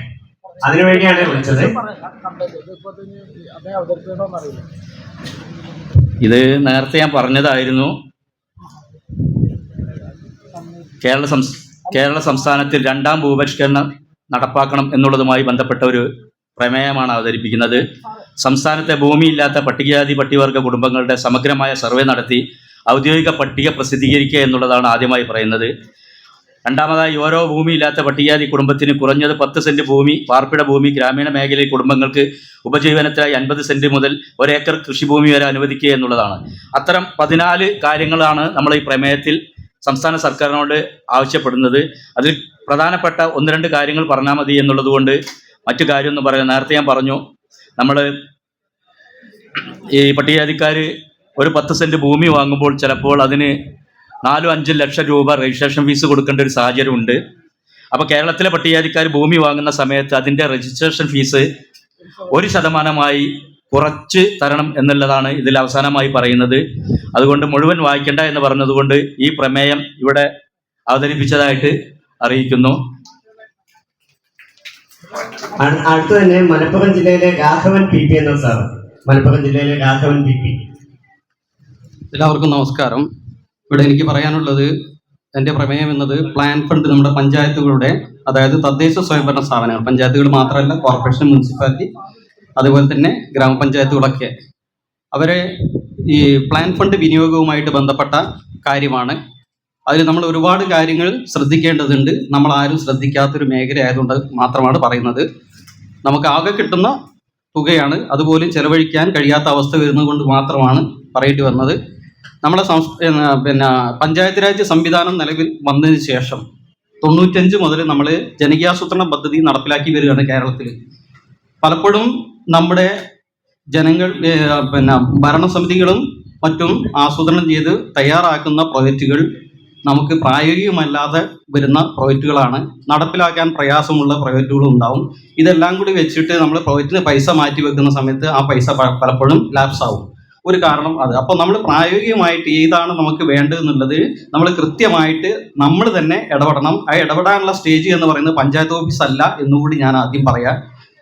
അല്ലെങ്കിൽ നമ്മുടെ LSCD ഓഫീസുകളല്ല, നിങ്ങളെ ഗ്രാമസഭകളാണ്. നമ്മളെ അധികാരം പഞ്ചായത്ത് രാജ് സംവിധാന പ്രകാരം നമുക്ക് തന്ന അധികാരം പ്രയോഗിക്കാനുള്ള സ്ഥലം ഗ്രാമസഭകളാണ്. ഗ്രാമസഭകളിൽ നമ്മൾ നിർബന്ധമായിട്ടും നമ്മളും നമ്മളെ ആളുകളെയും തീർച്ചയായിട്ടും പങ്കെടുപ്പിക്കണം. അവിടുത്തെ രജിസ്റ്ററിൽ നമ്മൾ ഒപ്പിടിപ്പിക്കണം. എന്നാലേ നമുക്ക് അവിടുത്തെ കാര്യങ്ങൾ പിന്നീട് ചോദ്യം ചെയ്യാൻ കഴിയുള്ളൂ എന്നുള്ള കാര്യം കൂടി അറിയിക്കുകയാണ്. പിന്നെ നമുക്ക് പലപ്പോഴും നമുക്ക് തരുന്ന ഫണ്ട്, SCP ഫണ്ട്, നമ്മളെ പട്ടികജാതി പട്ടികവർഗത്തിന് വേണ്ടി മാറ്റിവെക്കുന്ന സർക്കാർ മാറ്റിവെക്കുന്ന ഫണ്ട്, മൊത്തം ഫണ്ടിന്റെ ഏതാണ്ട് പകുതി തന്നെ ഉണ്ടാവും. 4 കോടിയാണെങ്കിൽ 2 കോടി നമുക്ക് ഉണ്ടാവും. അപ്പോൾ അത് പലപ്പോഴും ലാസ്റ്റ് ഗഡുക്കള് 12 ഗഡുക്കളായി തരേണ്ടത് 11-12 ഗഡുക്കളൊക്കെ പലപ്പോഴും നമുക്ക് തരാതിരിക്കും സർക്കാരുകൾ. കഴിഞ്ഞ സർക്കാരുകളൊക്കെ അങ്ങനെ ചെയ്തിട്ടുണ്ട്. അപ്പോൾ നമുക്ക് മാറ്റിവെച്ച ഫണ്ടുകളൊന്നും കിട്ടാതെ നമ്മളെ പ്രോജക്റ്റുകളൊക്കെ പലപ്പോഴും നടപ്പിലാക്കാതെ പല ഗ്രാൻറ്റുകളും നമുക്ക് കിട്ടാതെ ആനുകൂല്യം കിട്ടാത്ത അവസ്ഥ വരും. അപ്പോൾ ആ 12 ഗഡുക്കളും പൂർണ്ണമായിട്ട് തരണം എന്ന് സർക്കാരിനോട് നമ്മൾ റിക്വസ്റ്റ് ചെയ്യുക തന്നെ വേണം. നിർബന്ധമായിട്ട് നമുക്ക് ആ 12 ഗഡുക്കളും തരണം, പൂർണ്ണമായിട്ടും നമുക്ക് അനുവദിച്ച തുക തരണം എന്നുള്ളതാണ് ഒന്നാമത്തെ ഡിമാൻഡ്. രണ്ടാമത്തത്, നമ്മളെ കുട്ടികൾക്ക് അനുവദിക്കുന്ന ലാപ്ടോപ്പുകൾ പല പഞ്ചായത്തുകളും അത് ഹൈഡ് ചെയ്ത് വെക്കുകയാണ്. നിങ്ങൾ ശ്രദ്ധിച്ചു നോക്കിയാൽ അറിയാം, നിങ്ങളെ തദ്ദേശ സ്വയംഭരണ സ്ഥാപനങ്ങളിൽ എത്ര തദ്ദേശ സ്വയംഭരണ സ്ഥാപനങ്ങളിൽ ഈ ലാപ്ടോപ്പ് എന്നുള്ള സംഗതി ഉണ്ട് എന്നുള്ളത്. ഞാൻ പറയുന്നത് എന്താ വെച്ചാൽ, നമ്മളെ കുട്ടികൾക്ക് ഭാവിയിൽ ഉപകാരപ്രദമാകുന്ന പഠനോപകരണമാണ് ലാപ്ടോപ്പ്. ആ ലാപ്ടോപ്പ് ചില പഞ്ചായത്തുകൾ 1, 2, 3 ആക്കി വെക്കും. ചില പഞ്ചായത്തുകൾ തീരെ വെക്കാറില്ല.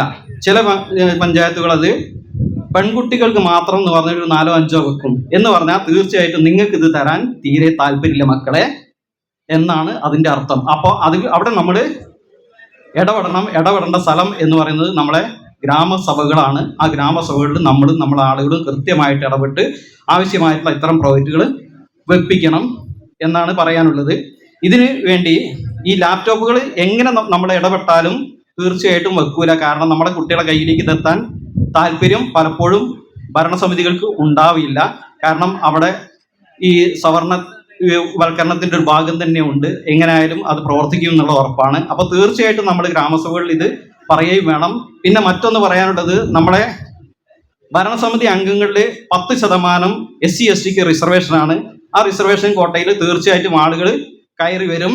അവരെ കയറി വന്നിട്ടുണ്ടെങ്കിൽ കൈകാര്യം ചെയ്യേണ്ട കാര്യം നമ്മളെ കയ്യിലാണുള്ളത്. തീർച്ചയായിട്ടും നമ്മൾ അവരെ ഫോളോ ചെയ്യണം.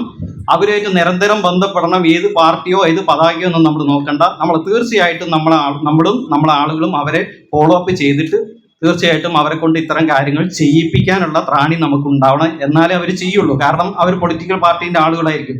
ആ ഒരു കാര്യം കൂടി ഓർമ്മപ്പെടുത്തുകയാണ്. പിന്നെ എൻ്റെ ഒരു അനുഭവം പറയുകയാണെങ്കിൽ, ഞാൻ ലാപ്ടോപ്പിൻ്റെ ഒരു കാര്യം പറയുകയാണെങ്കിൽ, വിദ്യാഭ്യാസത്തിന് ഒരുപാട് ഗുണം ചെയ്യുന്ന കാര്യമാണ്. ഒറ്റ കാര്യം കൂടി പറഞ്ഞോട്ടെ, അത് ഞാനത് ഓർമ്മയിലെത്താൻ വേണ്ടി മാത്രം പറഞ്ഞതേ ഉള്ളൂ.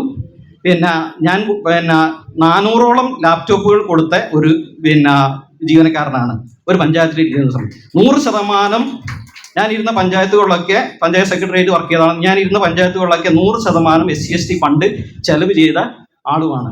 അത് എൻ്റെ ക്രെഡിറ്റ് പറയല്ല, നിങ്ങൾ ചെയ്യിപ്പിക്കാനുള്ള മാർഗം ഗ്രാമസഭയിലും ഗ്രാമസഭയിൽ കൂടി വന്ന് നിങ്ങളെ പഞ്ചായത്ത് ഓഫീസിൽ എത്തുന്ന സമയത്ത് മാത്രമേ ചെയ്യുള്ളൂ. നിങ്ങളെ മെമ്പർമാരെ കൊണ്ട് തന്നെ ചെയ്യിപ്പിക്കണം, SC/ST മെമ്പർമാരെ കൊണ്ട് തന്നെ ചെയ്യിപ്പിക്കണം എന്നാണ് പറയാനുള്ളത്. അപ്പോൾ ഈ ലാപ്ടോപ്പിൻ്റെ കേസിൽ ഞാൻ പറയുന്നത് എന്താ വെച്ചാൽ, നമ്മൾ എത്ര ഇടപെട്ടാലും അത് അങ്ങനെ തന്നെ കുറേ കളിക്കും. അപ്പോൾ അതിന് നമ്മൾ ചെയ്യേണ്ടത് എന്താ വെച്ചാൽ, സർക്കാരിൽ അതാത് മാർഗരേഖ ഇറങ്ങുന്ന സമയത്ത്, നമ്മൾ ഈ പദ്ധതി നിർമ്മിക്കുന്ന സമയത്ത് അതിൻ്റെ ഒരു മാർഗരേഖ സർക്കാർ ഇറക്കും. ആ ഇറക്കുന്നതിലേക്ക് നിർബന്ധിതമായിട്ടും ലാപ്ടോപ്പ് എന്നൊരു പദ്ധതി വെക്കണം. SC/ST കുട്ടികൾക്ക് ലാപ്ടോപ്പ് എന്നൊരു പദ്ധതി വെക്കണം എന്ന് സർക്കാരിനോട് അപേക്ഷിക്കണം. അത് സർക്കാരിന് ഉത്തരവാക്കി എടുത്തു കഴിഞ്ഞാൽ ഒരു പഞ്ചായത്തിലും അത് രക്ഷപ്പെടാൻ കഴിയില്ല. ഇനി അതിൽ എത്ര കൂടുതൽ വെക്കണം എന്നുള്ളത് നിങ്ങൾ നോക്കിയാൽ മതി. ഇതാണ് ഈ പ്രമേയം. ഓക്കെ, ചെയ്തു. പ്രോഗ്രാം നമ്മളിപ്പോൾ പെട്ടെന്ന് തുടങ്ങും. നമ്മൾ ഈ ഒരു അജണ്ട കഴിഞ്ഞാൽ പ്രോഗ്രാം തുടങ്ങും. അപ്പൊ എനിക്ക് തോന്നുന്നു ഇപ്പൊ കഴിഞ്ഞതിന്റെ മറുപടി ഞാൻ ഇവിടെ തന്നെ പറഞ്ഞാൽ കുഴപ്പമില്ലല്ലോ. എനിക്ക് വളരെ പ്രധാനമായിട്ട് ഓർമ്മയിലുള്ളതല്ല, ഞാൻ എഴുതി വെച്ചിട്ടുണ്ട്. എന്റെ മനസ്സിലെ കാര്യങ്ങളുണ്ട്. ഇതില് പറഞ്ഞിരിക്കുന്ന ഈ ബൈലോ ഭേദഗതിയായിട്ട് ബന്ധപ്പെട്ട കാര്യങ്ങൾ കഴിഞ്ഞ മാസം തൃശ്ശൂരിൽ നടന്ന ജനറൽ കൗൺസിൽ മീറ്റിംഗിൽ എടുത്ത തീരുമാനമാണ്. എങ്കിൽ പോലും എതിരഭിപ്രായങ്ങൾ വന്നതുകൊണ്ട് അടുത്ത ഒരു ജനറൽ കൗൺസിൽ മീറ്റിംഗിൽ അത് തീരുമാനിക്കാം എന്നുള്ളതാണ് ആലോചന. എതിർപ്പില്ലല്ലോ. ജനറൽ കൗൺസിൽ തൃശ്ശൂരിൽ നടന്ന മീറ്റിംഗിലാണ് നമ്മൾ ആ തീരുമാനം എടുത്തതെങ്കിൽ പോലും എതിരഭിപ്രായങ്ങൾ വന്നത് കൊണ്ട് നമുക്ക് അടുത്ത ജനറൽ കൗൺസിൽ, ഏതായാലും അങ്ങനെയെങ്കിലും എല്ലാ ജില്ലാ പ്രസിഡന്റ്, സെക്രട്ടറി, ട്രഷറർമാരും കൂടി വരണം ആ മീറ്റിംഗിൽ. മറക്കരുത്. അപ്പോൾ ആ ജനറൽ കൗൺസിൽ മീറ്റിംഗിൽ നമുക്ക് അതിൻ്റെ ഒരു ഫൈനൽ ഡിസിഷൻ എടുക്കുക എന്നുള്ളതാണ് ഒരു മറുപടി എന്നുള്ളത് അതിന് ബന്ധപ്പെട്ട് പറയാനുള്ളത്. മറ്റ് റിപ്പോർട്ടിന്റെ കാര്യങ്ങളാണ് മിക്കവാറും ആളുകൾ സൂചിപ്പിച്ചത്. അത് നമ്മുടെ സംസ്ഥാന സെക്രട്ടറി ശശി താപ്പറൻ സാറ് പെട്ടെന്നെയാണ് നമ്മളെ മെഡിസിനിലേക്ക് പെട്ടെന്ന് പോയത്. അല്ലെങ്കിൽ സാർ അത് വളരെ കൃത്യമായി എല്ലാ ജില്ലകളും അയച്ചു തരുന്നത് വളരെ കൃത്യമായി ചെയ്യുന്നതാണ്. പെട്ടെന്ന് അജിത്ത് മാഷ്ക്ക് ഒരുപാട് തിരക്ക് അങ്ങനെയുള്ള വന്നപ്പോൾ പറ്റിപ്പോയതാണ്, അല്ലാണ്ട് അതൊരു മനഃപൂർവ്വം ചെയ്തതല്ല. മറ്റൊരു കാര്യം എന്ന് പറയുന്നത് മറ്റ് പോരായ്മകളെല്ലാം നിങ്ങൾ ചൂണ്ടിക്കാണിച്ചത് തീർച്ചയായിട്ടും വരും കാലങ്ങൾ നമ്മൾ തിരുത്തും, അത്രയേ പറയാനുള്ളൂ. അതിന് വെറുതെ ന്യായീകരണം എന്ന് പറയുന്ന ഒരു കാര്യമില്ല അല്ലേ, വെറുതെ ന്യായീകരണം പറയുന്നതിൽ ഒരു കാര്യമില്ല. അതുപോലെ ഇതുപോലെ എന്നൊക്കെ പറയാം. പക്ഷേ ഒറ്റ നോട്ടത്തിൽ വളരെ ഗംഭീര സമ്മേളനമായിരുന്നു. മറ്റൊരു കാര്യം, ബുദ്ധിസ്റ്റുമായിട്ട് ബന്ധപ്പെട്ട ഒരു ചോദ്യമാണ് അവിടെ വന്നിരിക്കുന്നത്, കാര്യങ്ങളാണ് വന്നിരിക്കുന്നത്. നമുക്കറിയാം ഇന്ന് ഈ സമ്മേളനം കഴിഞ്ഞ് ഈ പോസ്റ്റർ പോയി കഴിഞ്ഞാൽ മിക്കവാറും കുറേ ആളുകൾ എന്നെ ഇന്ന് രാത്രി വിളിക്കും. ഈ വിളക്കിന്റെ ഫോട്ടോ ആയിരിക്കും സൂം ചെയ്തിട്ട് ഫോട്ടോ അയച്ചു തരിക മിക്കവാറും ആളുകൾ. അപ്പൊ ഞാൻ മറുപടി അവരോട് പറയാറുള്ളത്, നമ്മളെ വീട്ടിൽ വിളക്ക് വെക്കുന്നില്ലേ, എല്ലാവരും നമ്മൾ ആ രീതിയിലൊക്കെ ഈ പറയുന്ന ആശയം എല്ലാവർക്കും അതിലൊന്നും പോകാൻ വേണ്ടി പറ്റില്ല. ഞങ്ങൾ അങ്ങനെയൊക്കെ തീരുമാനിച്ചാൽ പിന്നെ ഈ ഉണ്ടാവില്ല. അത്രേ പറയുള്ളൂ. വളരെ സിമ്പിളായിട്ട് ഞാൻ പറയല്, ഞാൻ കാണുന്നത് പിന്നെ ഇതിനൊക്കെ ആ രീതിയിലൊക്കെ നമുക്ക് പോകാൻ വേണ്ടി നമ്മൾ ആളുകൾക്ക് പറ്റില്ല. അതുകൊണ്ട് നമ്മൾ ഒരു ഇരുട്ടിൽ നിന്ന് വെളിച്ചത്തിലേക്ക് എന്ന് മാത്രം കണ്ടാൽ മതി എന്നാണ് ഞാൻ ഒരു സ്നേഹത്തിൽ അവർക്ക് മറുപടി കൊടുക്കല്. എന്നെക്കാട്ട് ഐഡിയ ഉള്ളവർക്കും മറ്റു പല മറുപടികൾ ഉണ്ടാവുമെന്ന് എനിക്ക് നല്ല ബോധ്യമുണ്ട്. എങ്കിലും അത് മാത്രമേ ഞാൻ പറയുന്നുള്ളൂ. പിന്നെ മറ്റ് കാര്യങ്ങളൊന്നും വലിയ രീതിയിലേക്ക് ചർച്ച വന്നില്ല. മറ്റെല്ലാ പോരായ്മകളും നമുക്ക് തിരുത്തിക്കൊണ്ട് നമുക്ക് ഗംഭീരമായി മുന്നോട്ട് പോകാം എന്നാണ് സൂചിപ്പിക്കാറുള്ളത്.